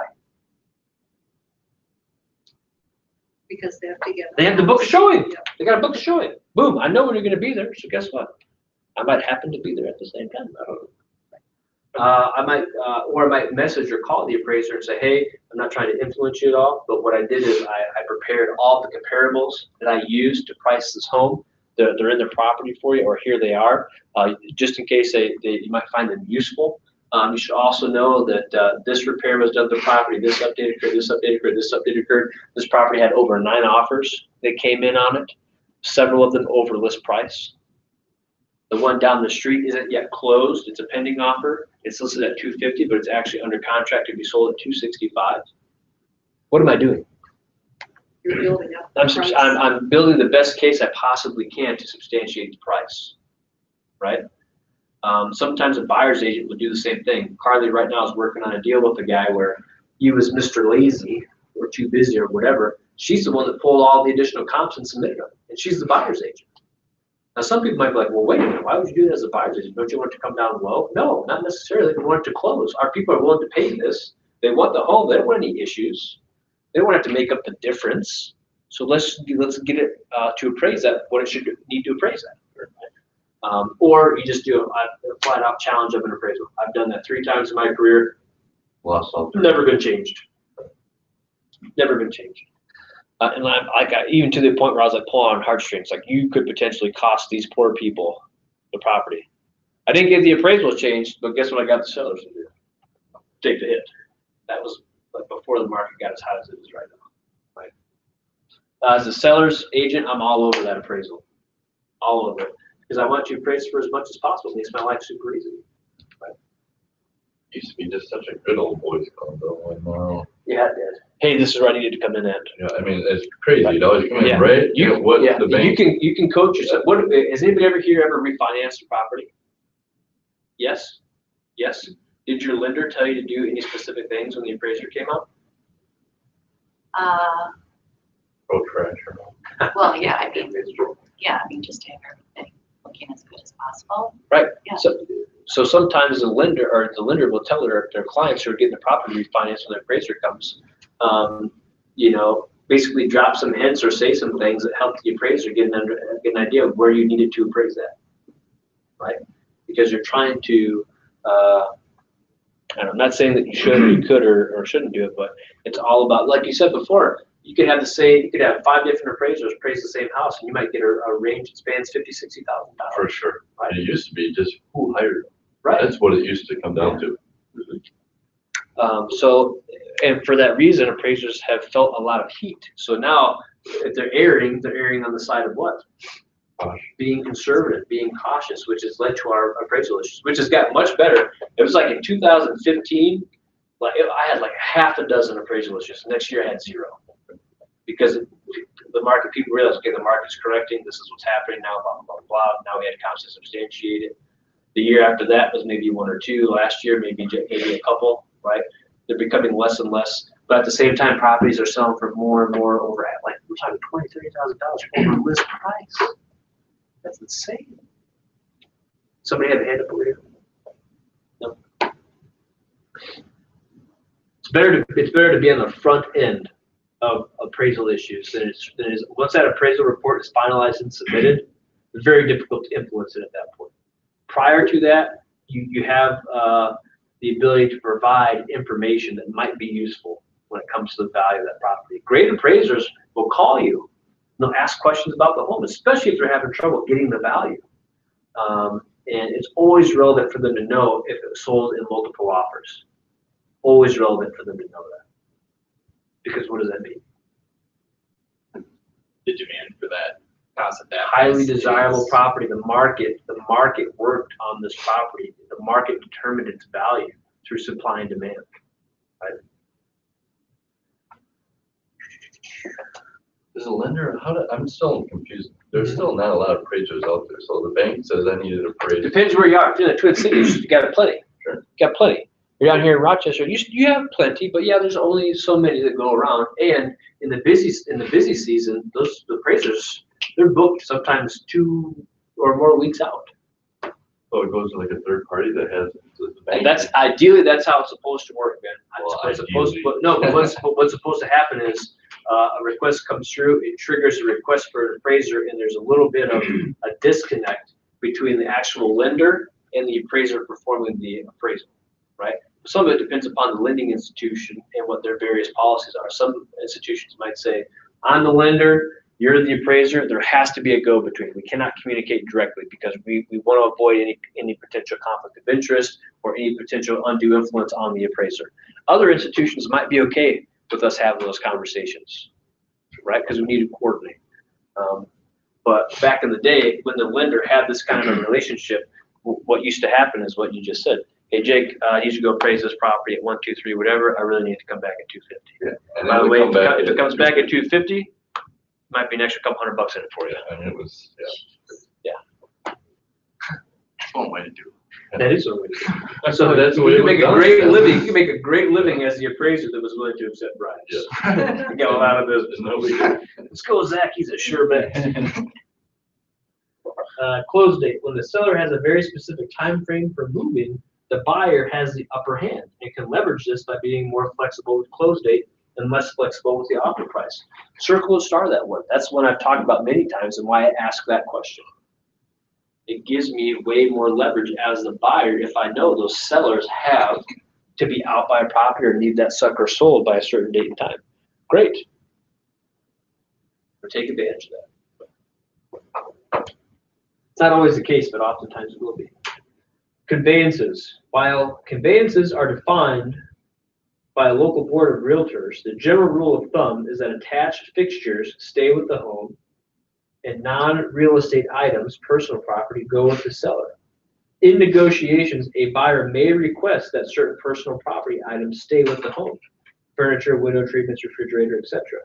But you have to be careful about this. Why?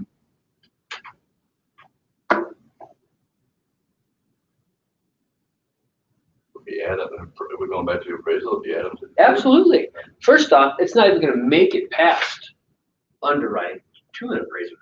If you submit a purchase agreement that has items written in, like, oh yeah, we're going to get the pool table and the couch and the TV, it's going to just, red flag is going to go up and there's just a note that all needs to be removed and needed. Why? It's not part of the property. We are financing your purchase of the home, not all the extra fun stuff inside of it, right? We're not going to allow you to roll the cost of a pool table or couch into your home mortgage financing. That's not why it exists. We're financing your purchase of a property, of a home, not all this other junk, right? So if you want to, so I always tell people that's not going to be included.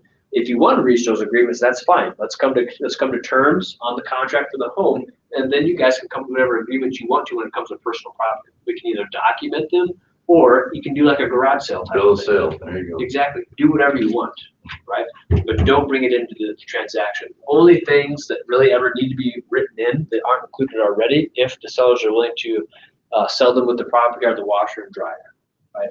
Or any other potential appliance in the basement or the garage that the buyers might want, or a heater in the garage that the buyers might want, right? Those are okay things to have in there. Usually, sometimes lenders will even kick those back still. But anything above and beyond that, no.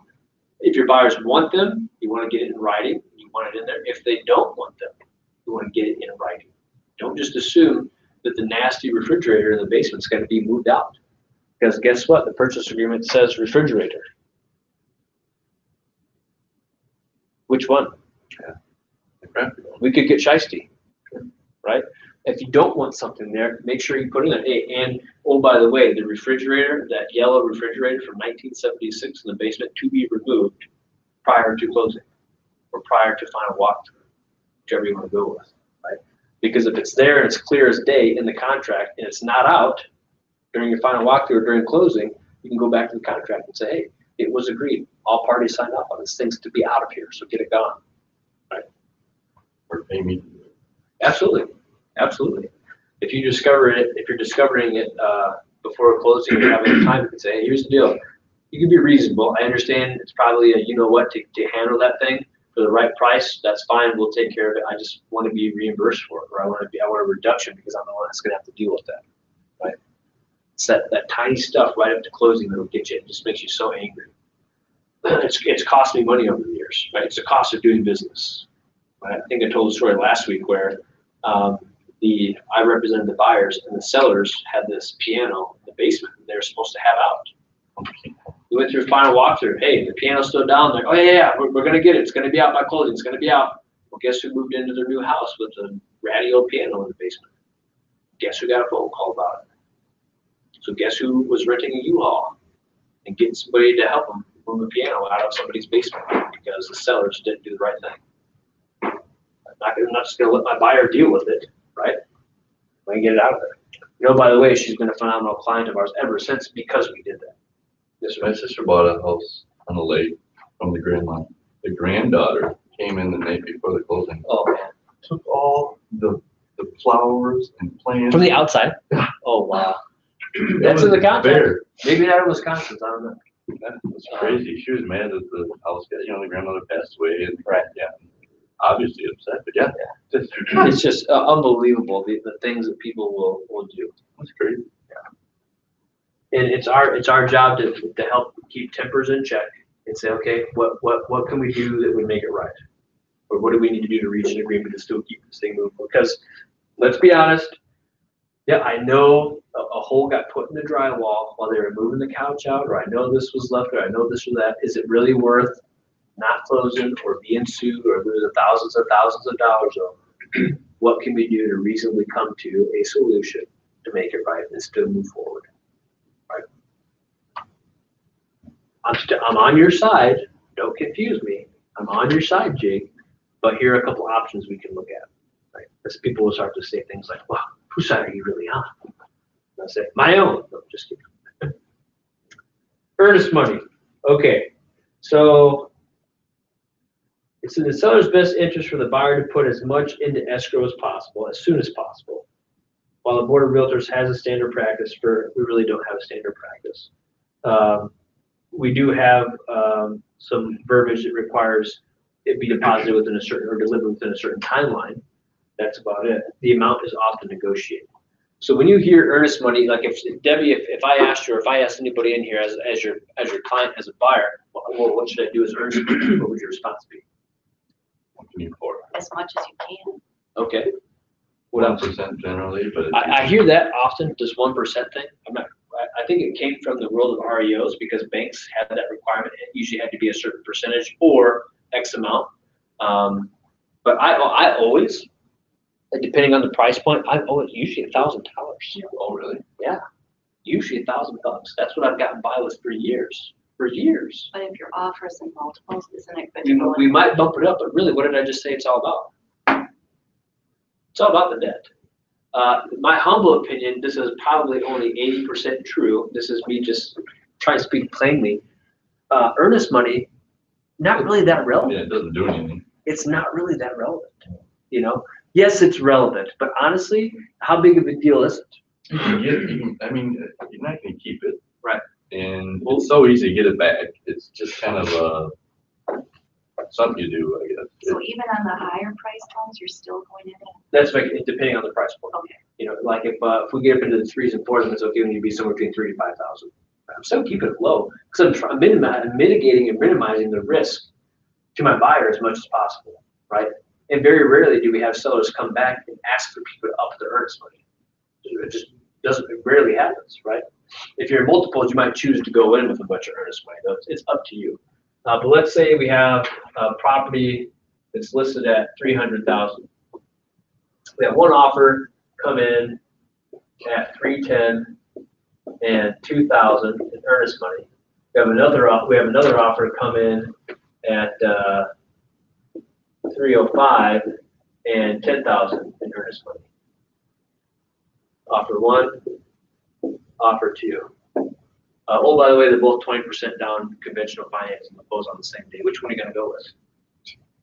One. Why? More money. It nets you $5,000 more. Well, $10,000 in earnest money. So what? Right? Right. I mean, let's say I changed it to this. Right. 20,000. Does that change anything for you? Why? This one's still $5,000 more. I don't care if you want to put $20,000 down, right? Here's what you really should do.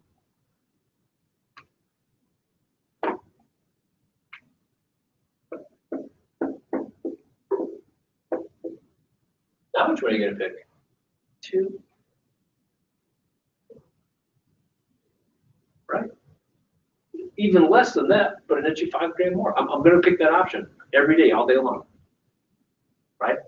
So yeah, we always talk about earnest money, and we want to tell our clients, oh yeah, put down a lot more earnest money. It's gonna make you more competitive. Well, it doesn't really make you more. How you're competitive is by offering the best net possible.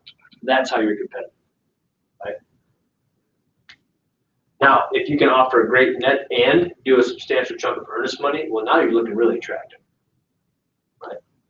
That just kind of bolsters your offer, or just it lets them know, because what is earnest? What is the amount of earnest money? What can it potentially be telling you about those clients?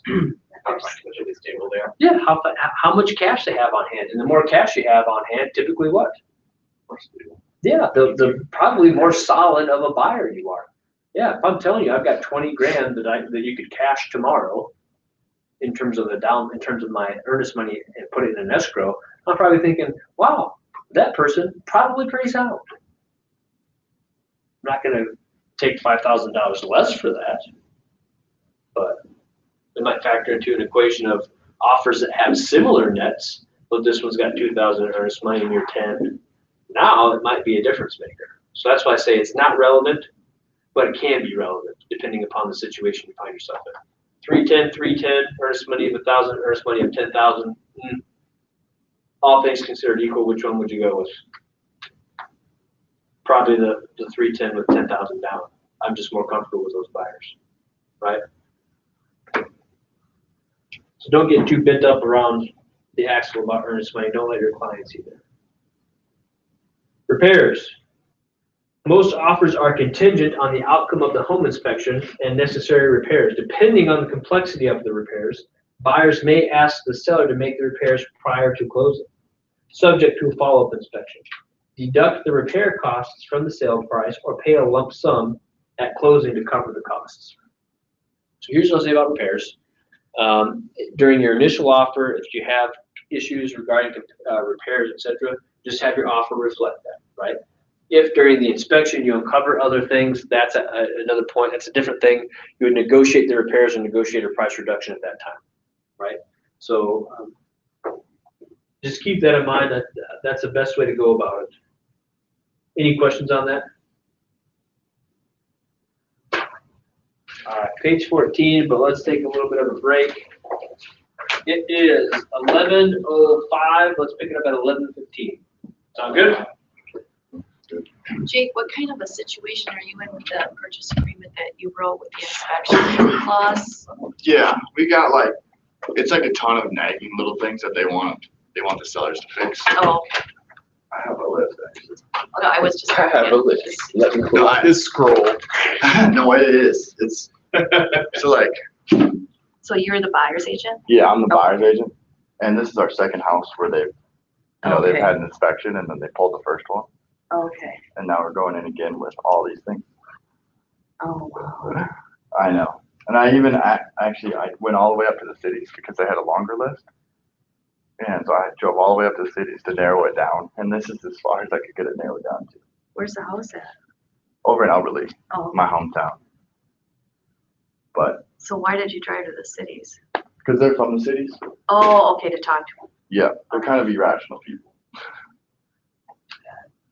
You got any advice for that? No, no. No. Yeah. What was your question about that? Maybe Well, just with the date of your.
How's it going?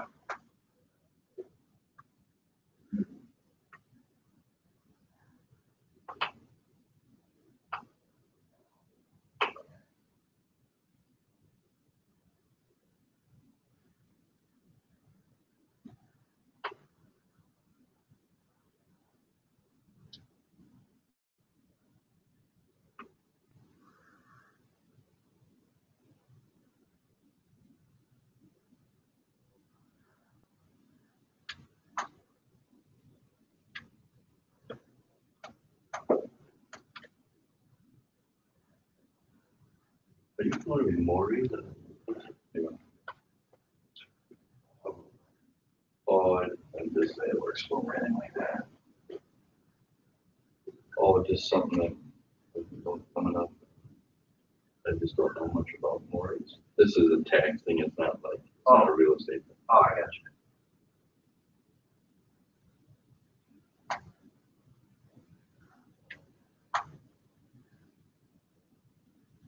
It's funny, just think of, in some situations, trading, you know, I got a seller right now, her house isn't worth what she wants for it. She traded, you know?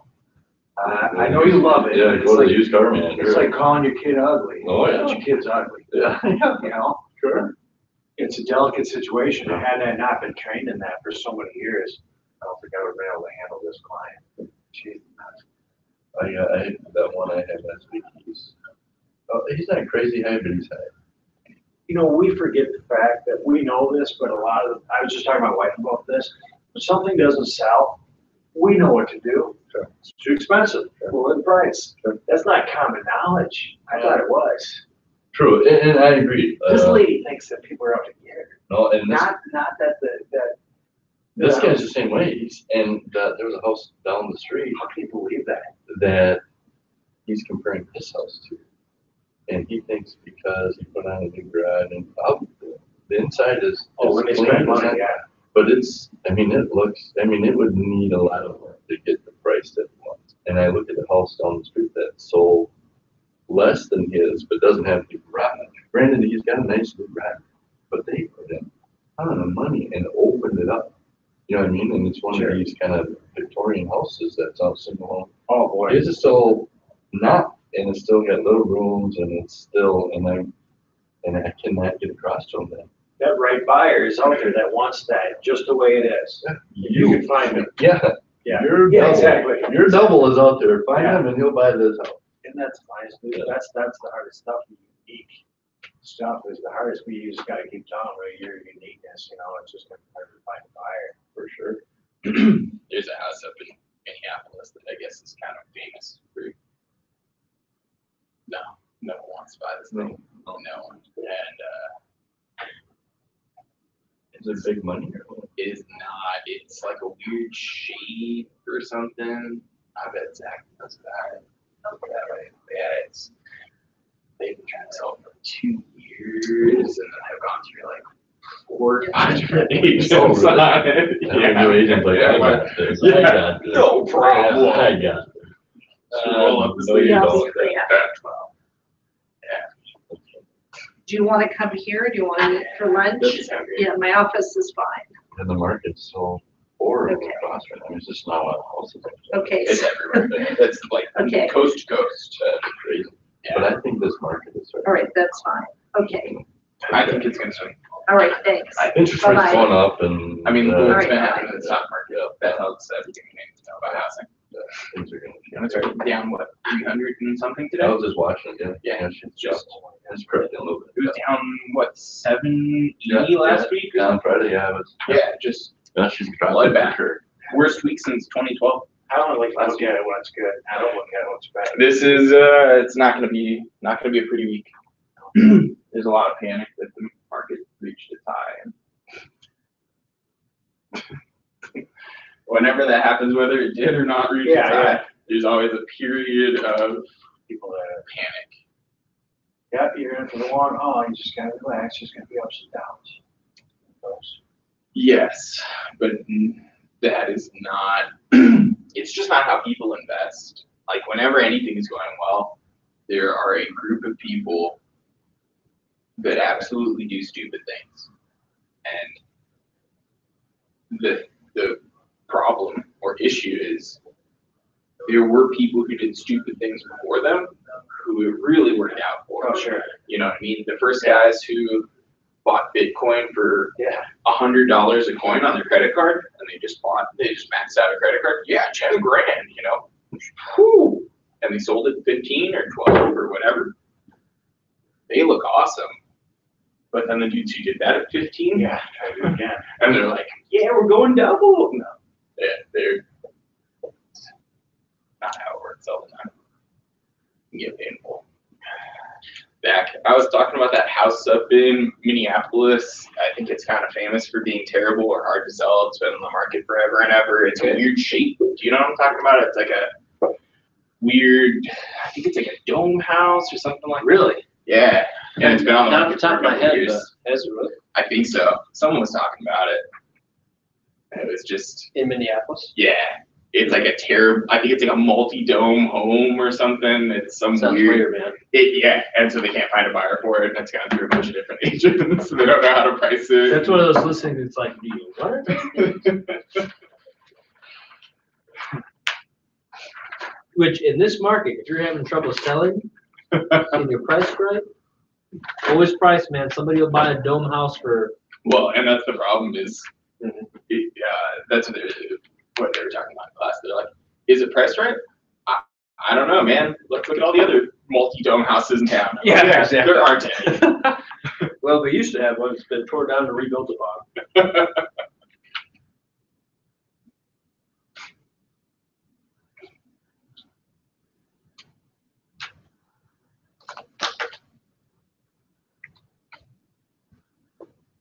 I didn't realize it was supposed to snow today, man. Come on.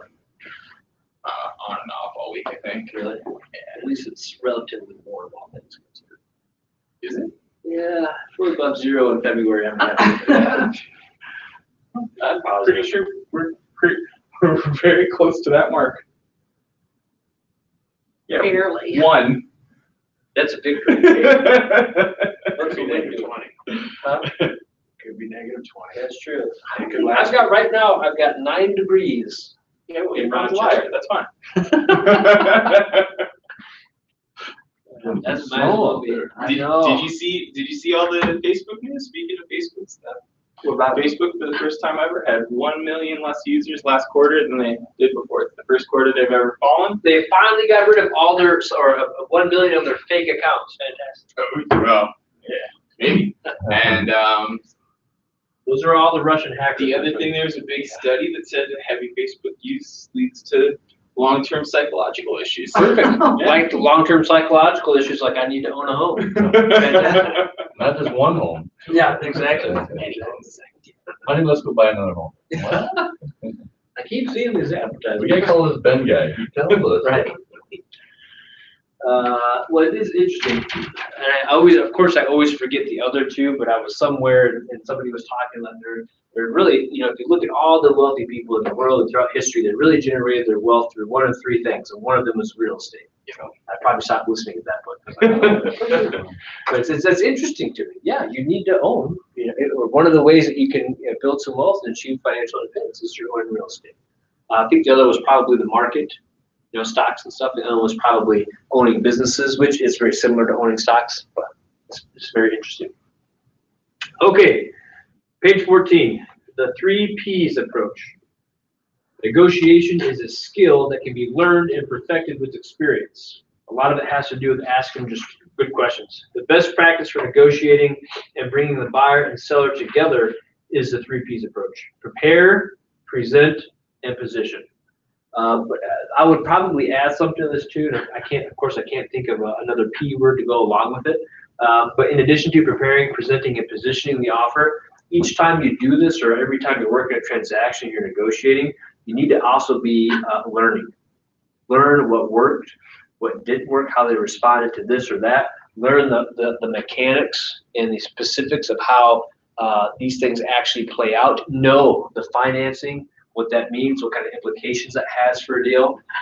Just this last year, it was probably almost around this time, it was maybe March or April, we had a listing, and I want to say, it was maybe 350, 360, 365, I don't know.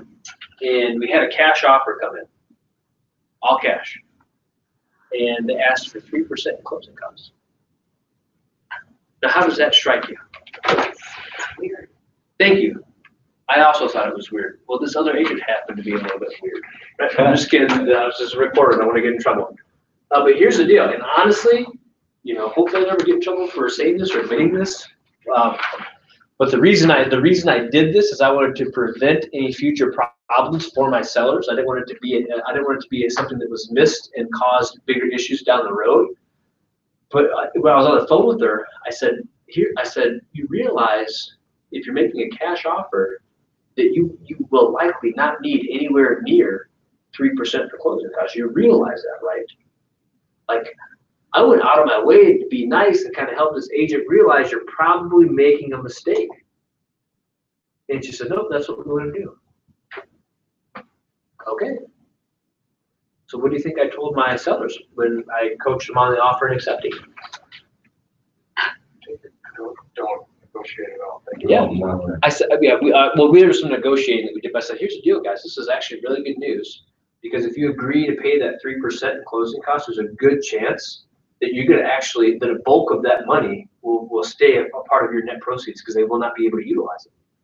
An all cash offer. I said, plan for the worst case scenario, which is somehow they exhaust all of it. Well, what I'm telling you right now for planning purposes is you're probably going to walk away with several thousand of that 3%, because they don't have closing costs. They've got closing costs, but they're nowhere near what you would have on a financed offer. And 3% of something in the threes is a lot of money, right? So I had that conversation, did that on the front end. I ended up getting a call because if goofiness is going on transactions, even though Carly runs the business, I usually get to deal with that fun stuff. And I'm at a point where, knock on wood, I kind of enjoy it these days, especially people that call me and think I'm some young whippersnapper that has no idea what's going on, because they very quickly realize, oh crap, we messed up. So they called me, and she said, oh yeah, I've got my broker on the line too, on speaker. She's like, oh hey Zach, trying to butter me up. And then somehow we get to the point where, because there's obviously with it being a cash offer, they're likely not going to use all that 3%. I said, yeah, I know.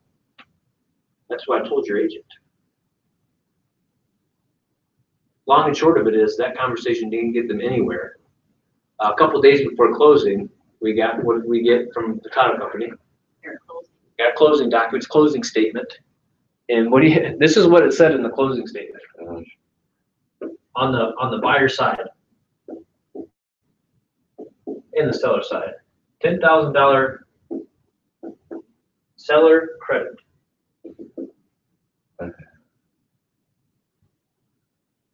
What does that even mean? We agreed to 3% closing costs. What is a $10,000 seller credit? We like you. We don't like you that much. We're not just giving you $10,000 credit. That would have come in the form of an amendment or a price change, just getting the $10,000 off of the property. You don't just get to say, well, so that I called them on it immediately. Well, we didn't use all the 3%. Yeah, that's not news to me. We had this conversation. You can utilize that 3% on closing costs, prepaids, whatever. But once you've exhausted all options, read the fine print of the purchase agreement. Any remaining money goes where? Retained by the sellers. It is retained. That's your mistake. You cost your sellers, you cost your buyers thousands of dollars, even after I tried to warn you. I don't feel bad for you right now. I've got a fiduciary to my sellers, and that's maximizing their net proceeds based on the way that the agreement is written and what you guys signed off on. So pump the brakes, change that immediately. Any remaining money does not become a seller credit. It's retained by the sellers as part of their net proceeds. I guess the word credit just confuses me right now. I would think that would be a positive to the seller. It's the seller. So this is on the buyer side of the transaction. So it looked like this. Look like seller credit over here, and over here it looked like this. Oh. Deduction, $10,000. So that's mine. But but here's the deal. If I had been a brand new agent or didn't know any better, what would have likely happened? Oh, it's okay. Well, no, yeah, part of the 3%. Okay. No, absolutely not. It's our job to fight tooth and nail for our sellers, right? And do you think they felt like I earned my commission on that deal? Yeah. Absolutely. Absolutely. I saved them thousands and thousands. But when. And I could sleep at night because I wasn't shady about it. Sure. It's not like I thought, I'm not going to say anything. I'm going to pull one over on this person, which I could have done that and still been okay. That technically wasn't even really unethical. It would not have been unethical to not say that to her, because that's something that she should know, right? But I was like, okay, I think she's kind of new, or something's going on here.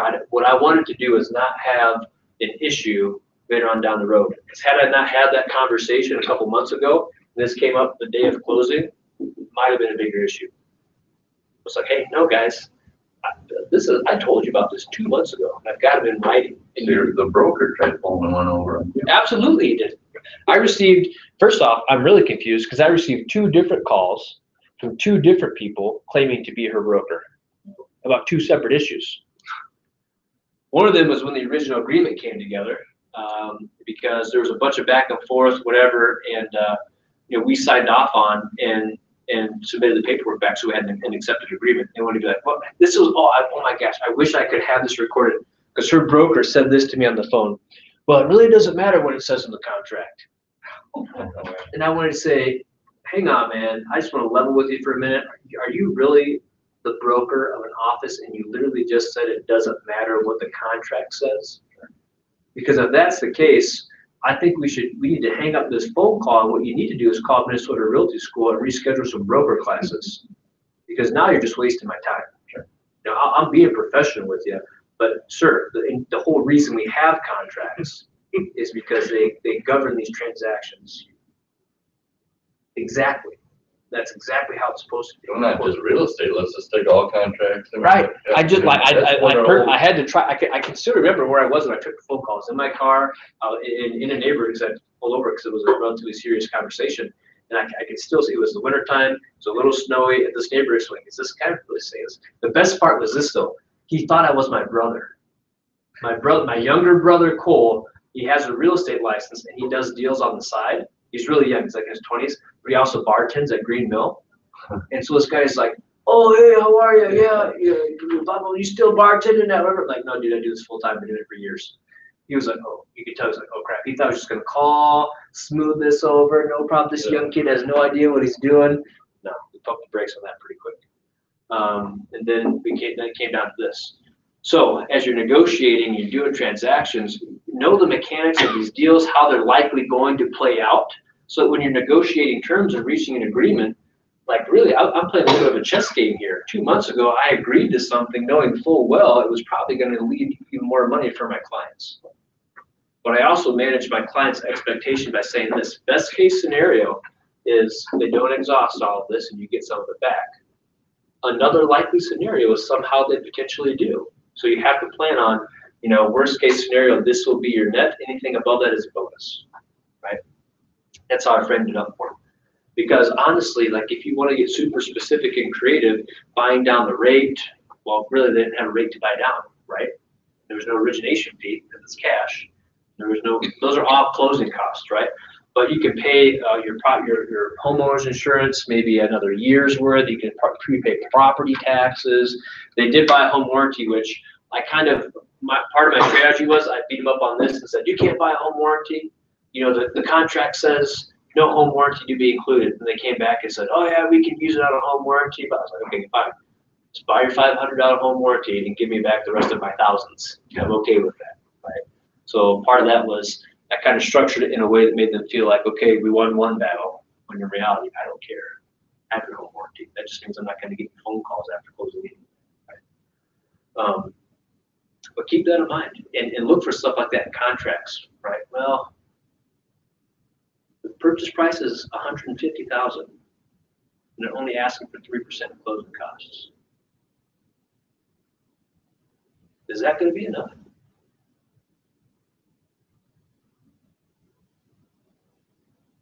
$150,000, 3% closing costs. Is it going to be enough? Yeah. It might be. I don't know. Yeah. Could it not? What's 3% of 150? 4,500.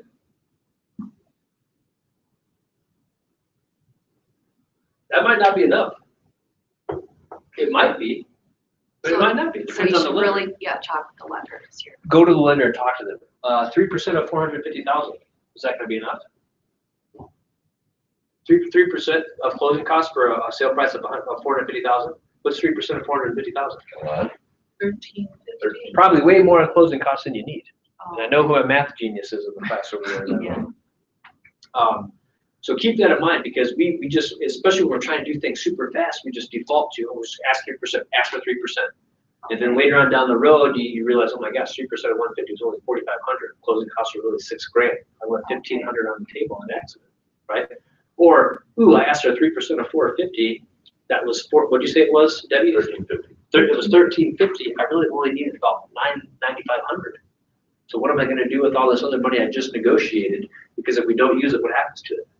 Casino? Yeah, because I wish, wouldn't that be nice? If we don't use it, it's supposed to get retained by the sellers. So I want to make sure I'm on that. But now, which situation would you rather find yourself in? You're short or you have more than you need? More than you need. I would say yes.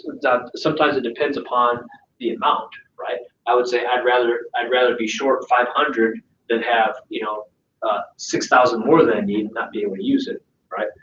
But I'd rather have more than I need, because if I find out soon enough, I can do an amendment to change the price.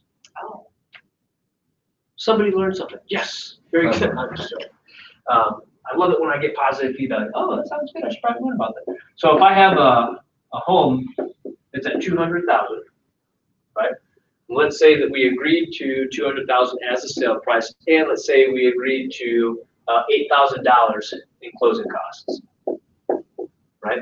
So really, what is the offer? What's the net? 192. 192.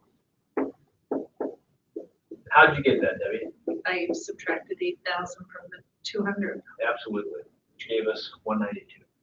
Now, let's say the lender comes back to us for 2 weeks out from closing, like, Zach, I relooked at closing costs. We actually only need $7,000.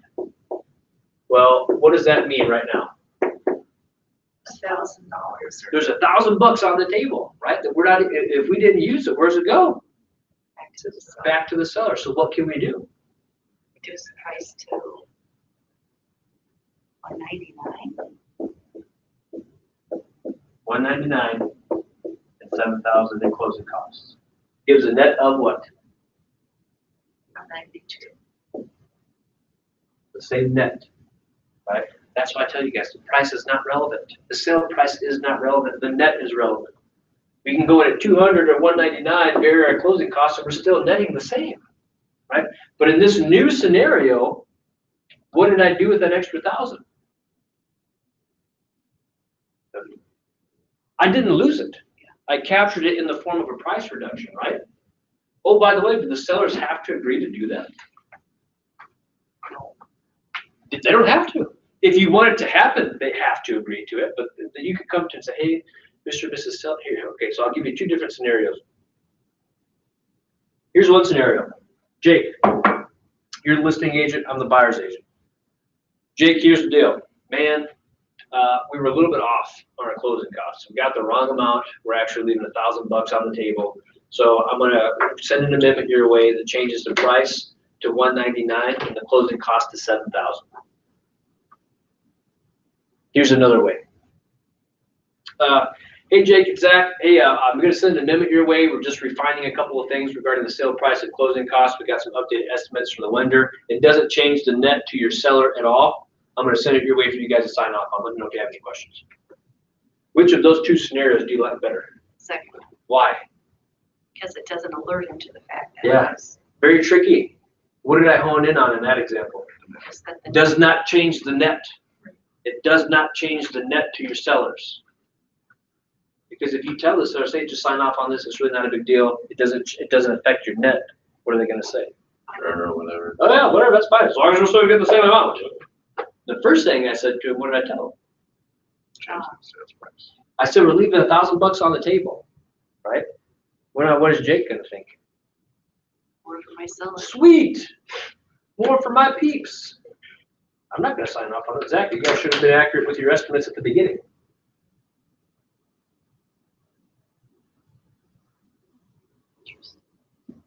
What if he says, I don't want to do that?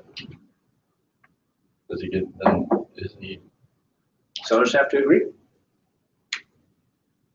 What if you're writing an offer like on a Friday night and you just, like I can call Sally. That's why I bring it up, because we don't always have our lender available to give us the idea of what we need to ask for, do they? And what do our lenders often tell us? 3%. Right? Or if we have a conversation regarding the sale price, they might say, okay, that sale price, maybe ask for 4, maybe ask for this, right? Ideally, if you have enough time, I wouldn't you call him? we send them the property address and the offer amount, and we say, what do we need to ask for? I don't want a percentage unless you tell me the percentage is going to work exactly. What dollar amount should I ask for? Because if a lender takes the time to do the calculations, they can usually figure out what they need to ask for closing cost wise, right? But what happens is sometimes they just do a hand wave and say, well, let's just do 3%. And what happens? It's not, we're talking, people leave money on the table and sometimes your lender doesn't even tell you. Let me tell you that, when I figured out that was going on, there were some come to Jesus moments out there. Because the minute you cost my client money, when if you had just communicated to us, we could have fixed it, you're gonna fire me up. Or if you're calling me the day before a closing to tell me there's $1,500 of closing costs on the table, how do you think I'm gonna feel toward you? Not good.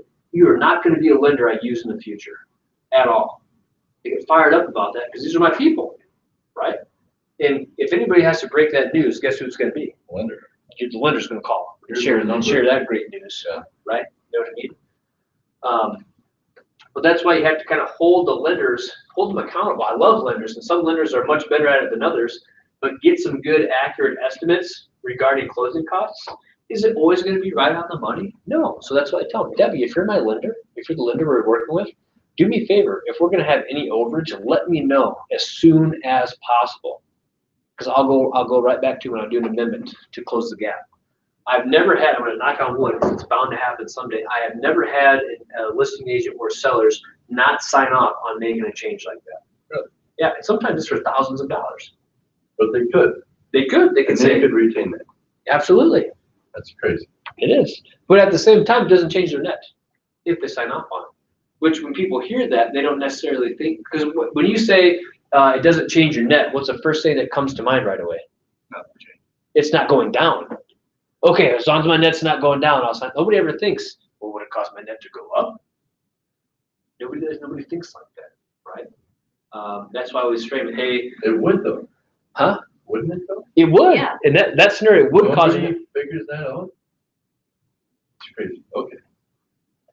No, I mean, I love it. I just. No, That's about how you word it. Yeah, it's about how you sure. phrase it, yeah. Hey, and always, this doesn't change the net to your sellers. Doesn't change the net, doesn't change the net, doesn't change the net. Because when you say it, okay, great, doesn't change the net, we'll sign it. Well, and some sellers too, they feel like, hey, yeah, we've negotiated. This is the net that we agreed upon. As long as I'm getting that, I'm cool. I don't think they sometimes realize if it were to all play out, what would happen to that leftover money. And sometimes you don't. I'm not explaining to them the reasoning behind it. All they know is for some reason we're restructuring things a little bit. Hey, we're just gonna alter the sale price, change closing costs a little bit. No change to your seller's net. Because let's say it was like $1,000, Ben, and you push back. Said, no, I'm not gonna sign it. Well, chances are I could probably find a way to spend that extra $1,000. I would just prefer to take it as a price reduction. But if you're gonna push back on me, I'll buy a home warranty, or I'll buy a 2-year home warranty, or prepay some property tax. I'll find a way. I just prefer to do it this way, if possible. Bonus to Zach, that kind of thing. If only it were that easy. You guys, let me tell you, you need to ask for 7% in closing costs. If we don't use all of it, don't worry, I'll find a way to. Okay, number 1, prepare. Preparation is key to building confidence and ensuring a smooth negotiation process. Know your goal. Have a clear goal of reaching a win-win agreement. Know your client. Make sure that you understand their goals and they understand the process, how you're structuring the deal, how negotiations are going to play out. Think ahead. if you hone in on any of these, that's a crucial one. Think ahead. People that are often successful at negotiating are thinking 1 or 2 steps ahead, and they're understanding how things may or may not play out. They're using that to their advantage. Anticipate what the other party wants out of the negotiation. Write down how you think they may counter and how you plan to handle it. Because if time is of the essence on hot properties right now, if we send Ben an offer, and I already kind of know what he's probably going to counter back at, I can tell my client, Ethan, okay, Ethan, here's what we submitted. They're likely going to counter back at this. So we need to decide right now is what's our next counter going to be, or if we'll accept that, right? Because if I wait till Ben to give me that counter before I go back to you, that might cost us more time. And what could happen in the meantime? Someone else slides in. Another offer comes in, right? But if we've already had the discussion and he counters back at something we're okay with, we'll take it. Or, hey, that's cool, got the terms, boom, already countering you back, right? You want to have that close, we want to keep that moving as quickly as possible. So if the buyer wants some speed in this market, what does the seller want to do sometimes? Wait, let's slow it down. I want to get that other offer in here first, right? Clear, realistic expectations with your client, and then under promise and over deliver. Under promise and over deliver, under promise and over deliver. Absolutely. It's a good winning strategy. Unless it means you don't get the business at the beginning because you have a promise. But usually not the case. Stress the importance of moving quickly to create a sense of urgency. Part of setting clear expectations with your client is being clear that win-lose agreements are likely to be rejected by the other side. Set yourself up to make it a win-win. I always, the tricky thing for us is, as an agent, we really only control one side of the transaction, right? And whether it's the seller or the other agent, it's kind of a roll of the dice who you end up working with, right? And some are better than others. So I always let them know, hey, here's the deal. When we submit this offer, we might hear back right away. Negotiations might go fairly quickly, or it could be the exact opposite. It might take some time. They might want to think things through, make some calls, talk to their accountant, whoever. So you need to prep yourself for it to take as long or as short of a time as it's going to take. Now, what I'll do is I'll keep pushing them and trying to get it resolved sooner rather than later. But just know, they control some of that as well. You're letting your buyers know right away that we're a little bit at the mercy of how quickly they react. What's one way that buyers try to this offer is good until Friday. Yeah, they try to do deadlines, right? You can attempt that. I think deadlines probably work more successfully in a different market. If we were in a buyer's market versus a seller's market, yeah, the use of deadlines might be highly effective because there's a fear for the seller that that offer might walk away. Well, in this kind of market, they don't have that fear, right? So the deadlines can have 1 or 2 effects potentially. Number one, they could just turn the seller off to you completely, which is what it does to me personally. If you throw a deadline in, I purposely now want us to pass that deadline, right? Because number 2, if we pass that deadline and you don't pull your offer, what do I now know about you? Yeah, you want this thing, man. You just shot yourself in the foot. I know you want it so bad that you just violated your own timeline, right? And I'll just respond to people. Hey, thanks. I know the timeline, just, my sellers don't work that way, so we're going to disregard that. Can I say that? Sure. Heck yeah, I can. I love saying that. You don't have anybody walk away? No. Not in this market. Well, Yeah. It's okay, what timeline would you like? You know what I mean? I'm just kidding a little bit, but now one way that can be used effectively in this market is if you come in, it's a nice property, you come in at list price or slightly above, and you say, hey, we'll give you this if we reach an agreement by X time. Now, you could potentially use that as a way to get the sellers to lock down your offer before others have a chance to get in. So there is that strategy, but in this kind of a market, most sellers are saying, hey, we'll actually take the risk, because what's going on behind the scenes that the buyer doesn't see. Well, yeah, so. Ben, I've got 20 showing requests. Your 9 p.m. deadline, whether or not that comes and goes, I'm okay. We've got 20 other people lining up to see this thing, so you can choose whether or not you want to be shot in the foot by your own deadline. Because Lord knows I've got plenty of other people that are going to make offers. Couldn't that offer then just be never ending? I mean, Yeah, until you withdraw an offer, it's out there. If you submit an offer in writing, already signed by your clients, and it's just hanging out there, you haven't received a response yet, so you guys have already moved on. If you have not formally withdrawn that offer, I could send you back a fully signed copy, and it's like, oh crap, we have a fully executed purchase agreement, right? But what do you have built in there that you can use to get out? You got inspection contingency more than likely. And there's no formal withdrawal other than I like to do it via email. Hey, FYI, buyers are withdrawing their offer. That's a withdrawal. You can't just send back a signed copy now. You've been informed of the withdrawal offer. So here's a trick. Let me ask you this. This one can get tricky. Let's say I make you an initial offer. Right? We have an initial offer here. Let's say I counter you back, you counter me back, and now I've got a counter over here. So we've got the initial offer, I've got a counter offer, but this is just coming email. Just emailing terms. There's no actual counter offer addendum. There's emailing back and forth.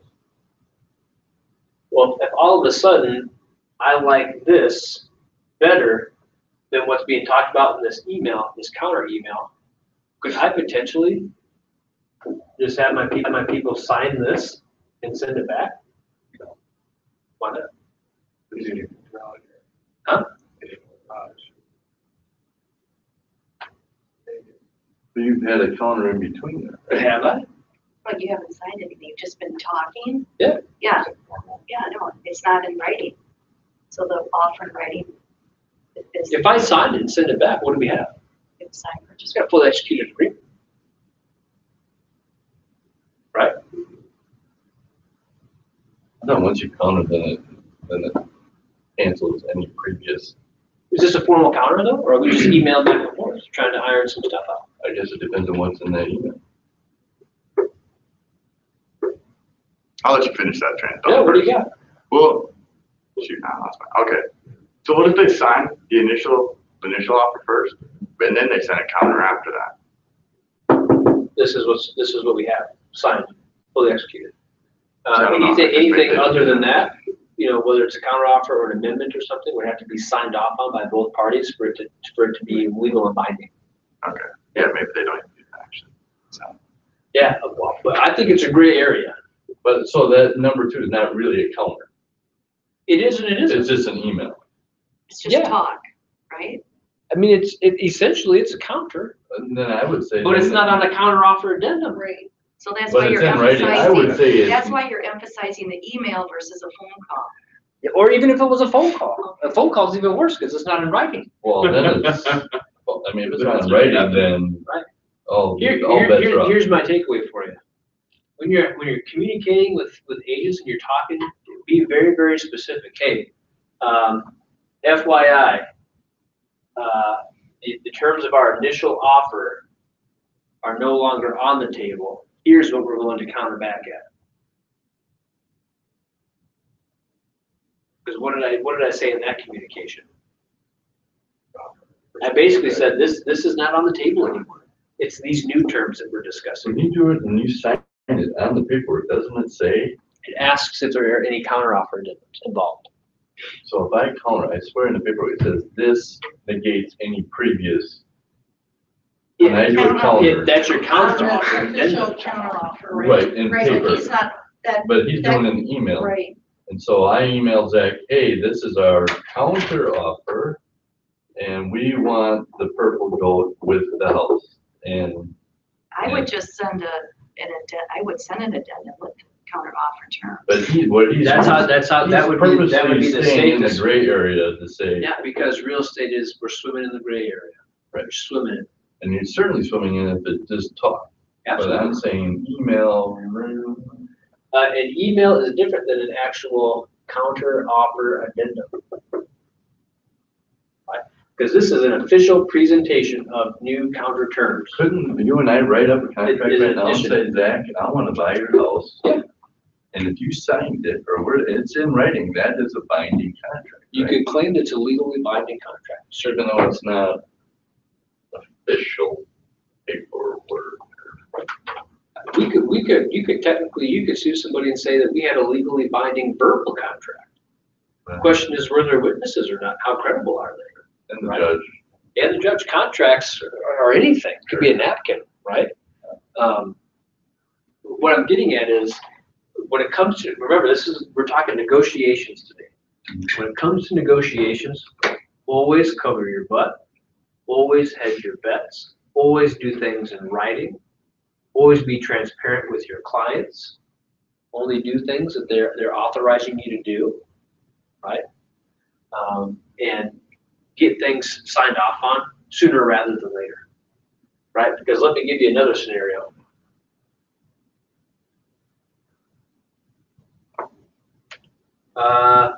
Let's say today's Monday, initial offer comes in. We actually get another counter back on Monday. And then on Tuesday, there's another counter, and this is the one that gets accepted. Okay. So Ben, I'm the listing agent, you're the buyer's agent. You send me an offer on Monday. Monday evening, I counter you back. Tuesday morning, you give me a call. You say, Zach, here's the deal. We'll do 210, 3% close into the month. And I say, okay. I've already talked to my people. They're willing to accept that. We're going to be good to go. I've got some appointments today, but as soon as I get the chance, I'll draft up that counter offer. I'll have my people sign it and send it to you. Okay, great. What do you think?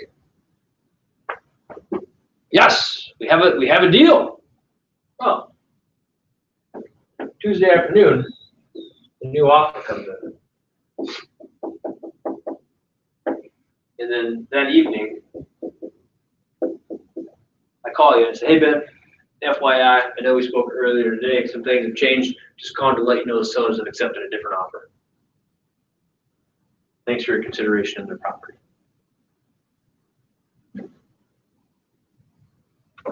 Can it play out that way? sure. Was there anything wrong with any of that? No. No, other than Your word is crap. yeah, there we go. Right? But is it really? Do you have any control over this other offer coming in? No. Let's say that I had no idea as a listing agent, this offer it just showed up in my mailbox. My inbox, I should say. Not my mailbox. Just showed up. Now, what I could have or should have done is done what? At this point, what should I have done?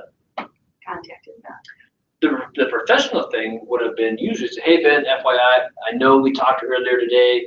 You know, I'm sure you can appreciate the fact that I don't have any control over this. Another offer came in. I have to present it to my sellers. We're not technically under contract on yours yet. If you'd like to make any changes to your offer, just let me know. So I am going to present this one to them. We are multiples at this time. Can I do that? How do you feel about that? It More still fair. feels crappy, But I mean, that's the name of the game. but now you still have a fighting chance. Right. Right, you can maybe make some changes, because before, in this one, a new offer came in, we just accepted it. I just called you to give you the bad news, right? But you'd be doing a disservice to your clients potentially by doing so. Not necessarily. Let's say this offer came in like this. This is an all-cash offer for 10,000 over. We need a response within an hour. Highly unlikely. Well, we don't like dates though. No. Well, if it means I'm gonna get an all-cash offer. Hand over all cash, you do what you gotta do. Right? Warren Buffett just called and listen. Yeah, right, seriously. And he's on the deadline. Yeah. But here's the, let's say they called, let's say these people called me on Monday, and I said, oh yeah, you know, we have received an offer, but we haven't come to terms yet. Well, this guy's savvy. So he goes back to his clients and he says, here's the deal, Jake, I know you want this property. They've got another offer on the table. They have not reached an agreement. Let's come in all cash, actually all cash, 10 grand over what they're asking, and give them an hour to make a decision. And then you guys are getting the call to get bad news. Here's what I would do in this situation. I'd say, hey, Zach, cool, man. Hey, I can appreciate the fact that you got a busy day. Let me take care of that counteroffer. I would draft it. I will have my people sign it. I'll get it over to you immediately. It doesn't prevent this situation, but it does speed things up. And, oh, by the way, I like having control over the language. in the documents any chance that I get, right? Because drafting it is power. It might seem like more work, and it might seem annoying, but when you get to choose the words that are used, that's powerful. But this happens all the time. And there's nothing crappier than just being called and told, hey, you didn't get it, when you had no idea there was another offer on the table. Because new sellers have to disclose the existence of multiple offers. No, they do not. They would be foolish not to. Why? It leads to competition, which usually drives up the price, right? But they don't have to disclose that, which is important to know and understand. Some agents don't understand that, and a lot of the general public don't. General public thinks, well, they have to tell us. No, they don't. They don't have to tell you anything. Well, they have to respond by, no, they don't have to respond by whatever. If you don't like what's going on, you can withdraw your offer. That's about all. Or you can up it to see if it gets them to respond faster, right?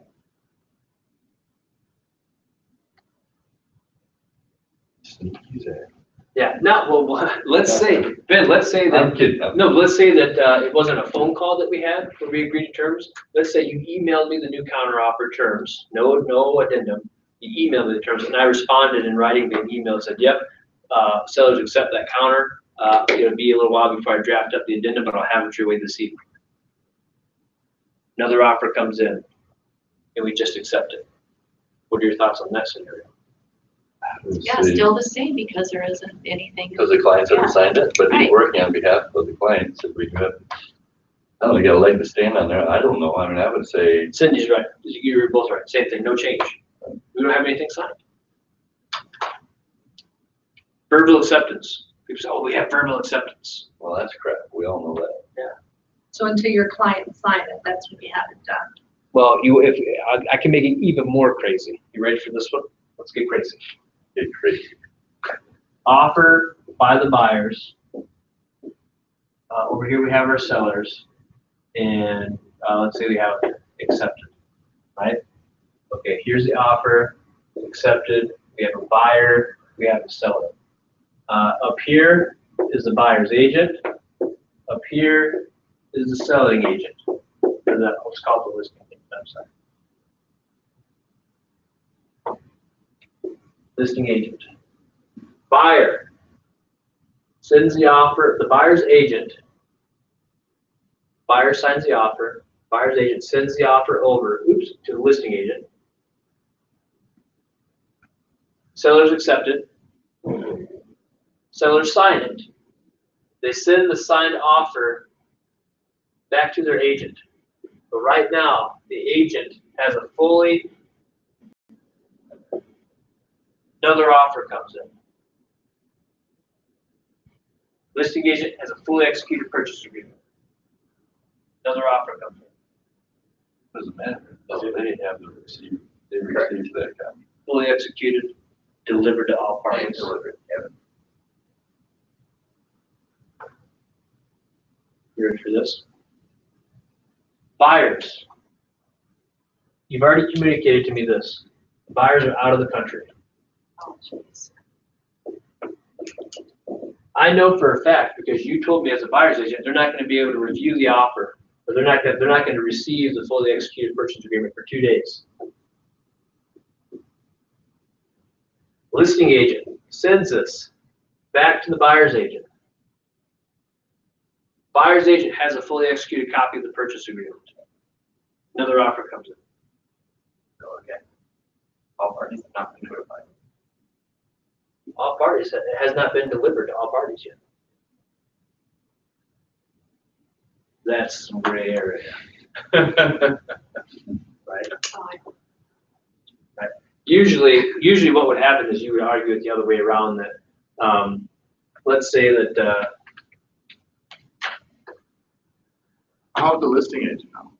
That it- exactly. it hasn't been- I said that, you told me that they're not going to be able to see it for 2 days, but let me give you a different So scenario. you really want to keep mum on a lot of the details. Yeah, buyer's agent, They talk about it in class, or you like pick up the phone. yeah. In class, whether you pick up, they always talk about it up in the girls' school, where you pick up the phone, and you're like, glad you accepted our other offer, like. So we've got our buyer, we've got our seller. So now we're going to say the buyers are sending back a fully executed purchase agreement, right? fully executed, the buyer's agent has it. Buyer's agent sends a fully executed purchase agreement to the listing agent. But before the listing agent sends a copy to the sellers, a better offer comes in.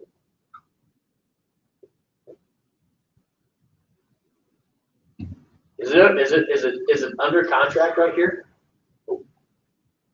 What could the listing agent do? Tuck it in the drawer, so you never got it. Listing agent can say this, and this is where I said this. Remember when I said our imaginations run wild? Ben, hey man, I'm giving you a call because the stars have aligned in a really weird scenario has come to bear here. I'm calling to be 100% transparent and honest with you. Yep, I did receive your fully executed purchase agreement. I have not yet forwarded it on to the sellers, so it has not yet been delivered. So it's fully executed, but not yet delivered to all parties.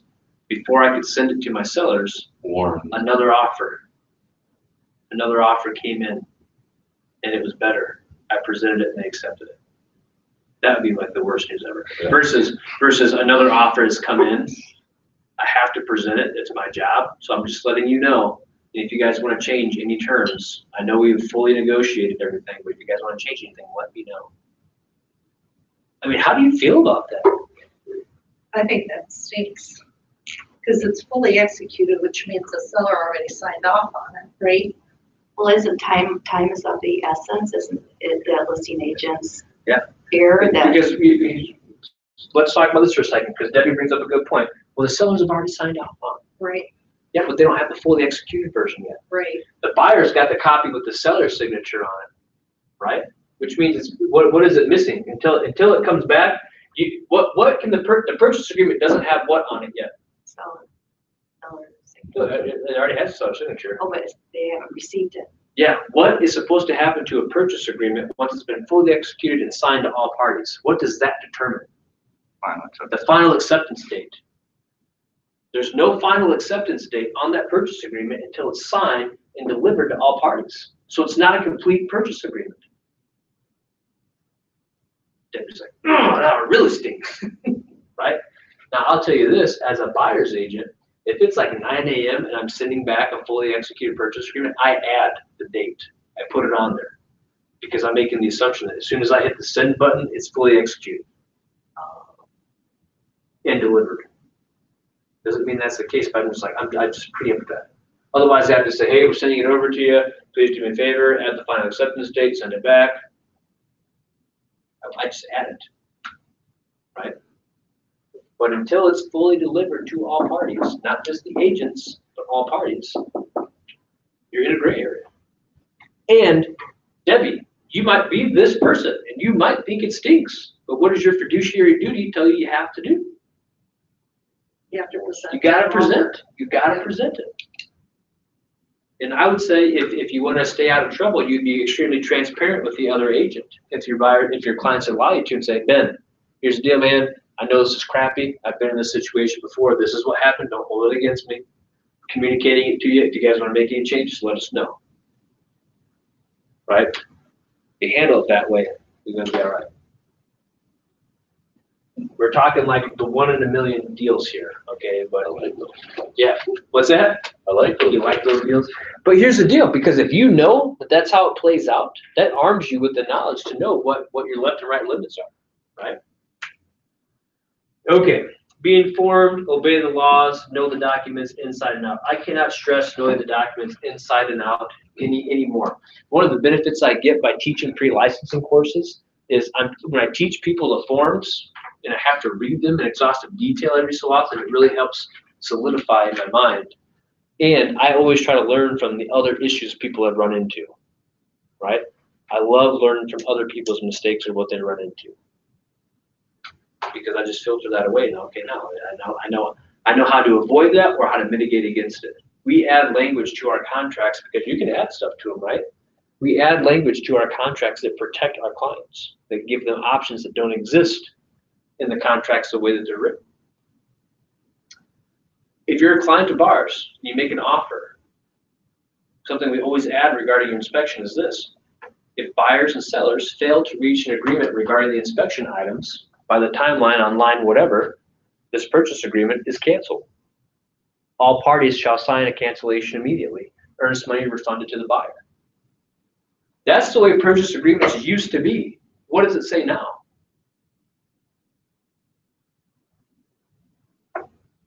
If the inspection contingency timeline runs out, the buyers and sellers have not reached an agreement and signed a cancellation, what does it say? Purchase order is going forward. On board. Buyer, you are locked in. You good? All those requests that you made, even though the seller never agreed to them, if you don't cancel or withdraw, if you don't get the offer canceled before then, it's your house. If your agent, because here's what happens, if your agent was not paying close enough attention to the timeline and didn't get your requests submitted, there's no do-overs. You're locked in. Or if you want to cancel, the earnest money is ours. It's a big deal. Easily safeguarded against when you add the clause I just said. So can you repeat that clause? Absolutely. Buyers and sellers agree to cancel this transaction. Well, I should start over. If buyers and sellers do not reach an agreement regarding inspection items by the timeline noted on line whatever,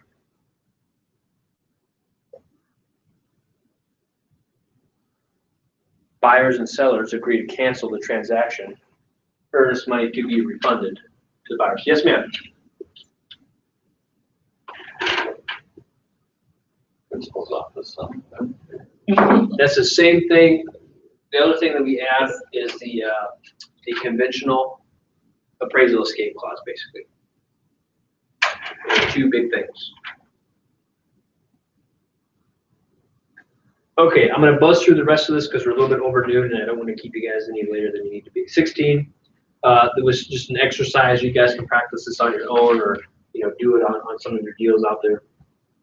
Page 17, number 2, present. Call the other agent. Absolutely call them. It's a chance to ask them questions and to see if they have any questions about your offer. Make sure they understand it clearly because who ultimately is going to present your offer or your terms to the sellers? The listing agent. You do not want them to jack that up. Believe me, they will, or they might not understand what an escalation clause is.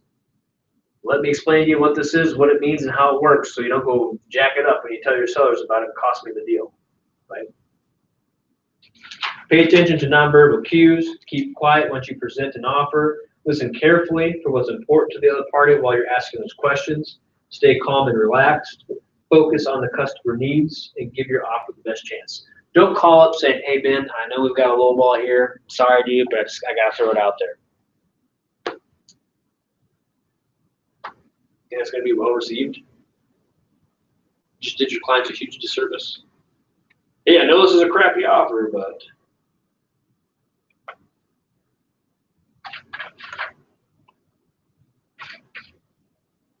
page 19 has some interesting things, some counter tactics you can utilize.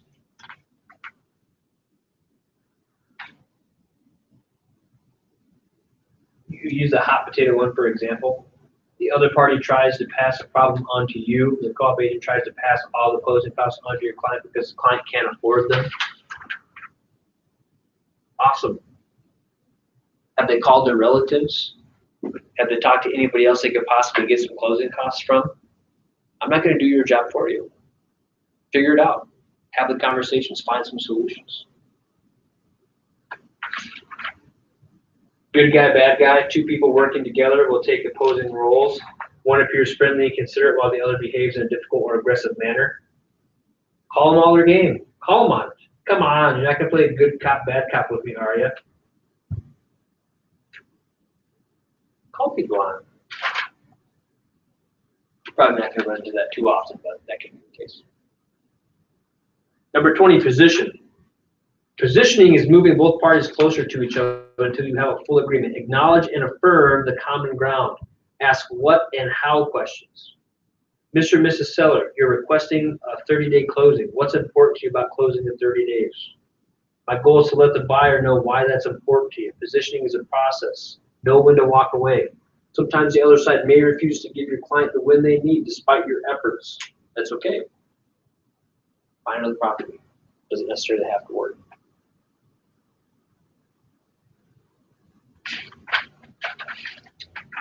I always, like, if we let's say we gain a little ground, we're not all the way there. Let's say we're still, I'll always call and say, hey, Ethan, good news. We got them up another 3,000. I know it's still a work in progress, but we're moving in the right direction. What would you like to counter back at? Because that is good news, right? I know we countered back at 210 and they're coming back at, 205, but they're up from 200. That's a $5,000 increase. That's huge. Let's keep building upon that, working, moving forward, right? Sometimes we discount the massive success we just had in terms of the negotiation, even though because we didn't get all the way to where they wanted. So always preface the information with the understanding that you're kind of prepping how that message is going to be received and digested by your clients and the other agent. Have them call and say that to you. Hey, here's the deal, Ethan. I got great news. We can make that close date work, but in exchange for that, we need you to help out on this closing costs. Right? I do it all the time. Hey, we can do this at the cost of this. Or hey, if we do this, we're going to need you to do that.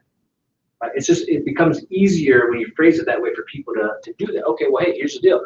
They're really hooking us up when it comes to the close date. So, can we come down another $2,000? Let's make it happen. All right. I think we're about 10 minutes over, so I just want to take any questions at this time. Was this helpful? Very. Good. Awesome. You're too kind. So you mentioned, I know the idea of maybe submitting multiple offers on one property. Yes. What would be like a timeline for that? So What do you mean? you submit an offer, it may be too low. So they don't even counter back, they just leave it at that? Yeah. But your buyers wanted to buy that house. Uh-huh. So would you wait? How long would you wait before you submit another offer? If I know my buyers want to submit another offer, I'd submit it right away. Right away. Yeah. I wouldn't even submit a new offer. I would just say, hey, okay, I got you. We're going to up our terms. I would just kind of keep the negotiating going, right? Hey, Zach, we're at 250. You came in at 225. That's just not going to do it for us. Okay, let me talk to my buyers. Hey, talk to them. We're willing to do 230. You can take that back to your people and see what their response is. Right. I always ask. I'm always asking. Let me know your seller's response. Let me know how your sellers respond. Let me know what your sellers think. Right? Because what am I not? I'm not asking what Other agents. I'm not asking what you think. I'm not asking what you think. I don't care what you think. I want to know what your sellers think. They're selling the home, not you. 230 might not sound good to you. It might sound pretty darn good to your sellers who want to get this thing off of them. Right?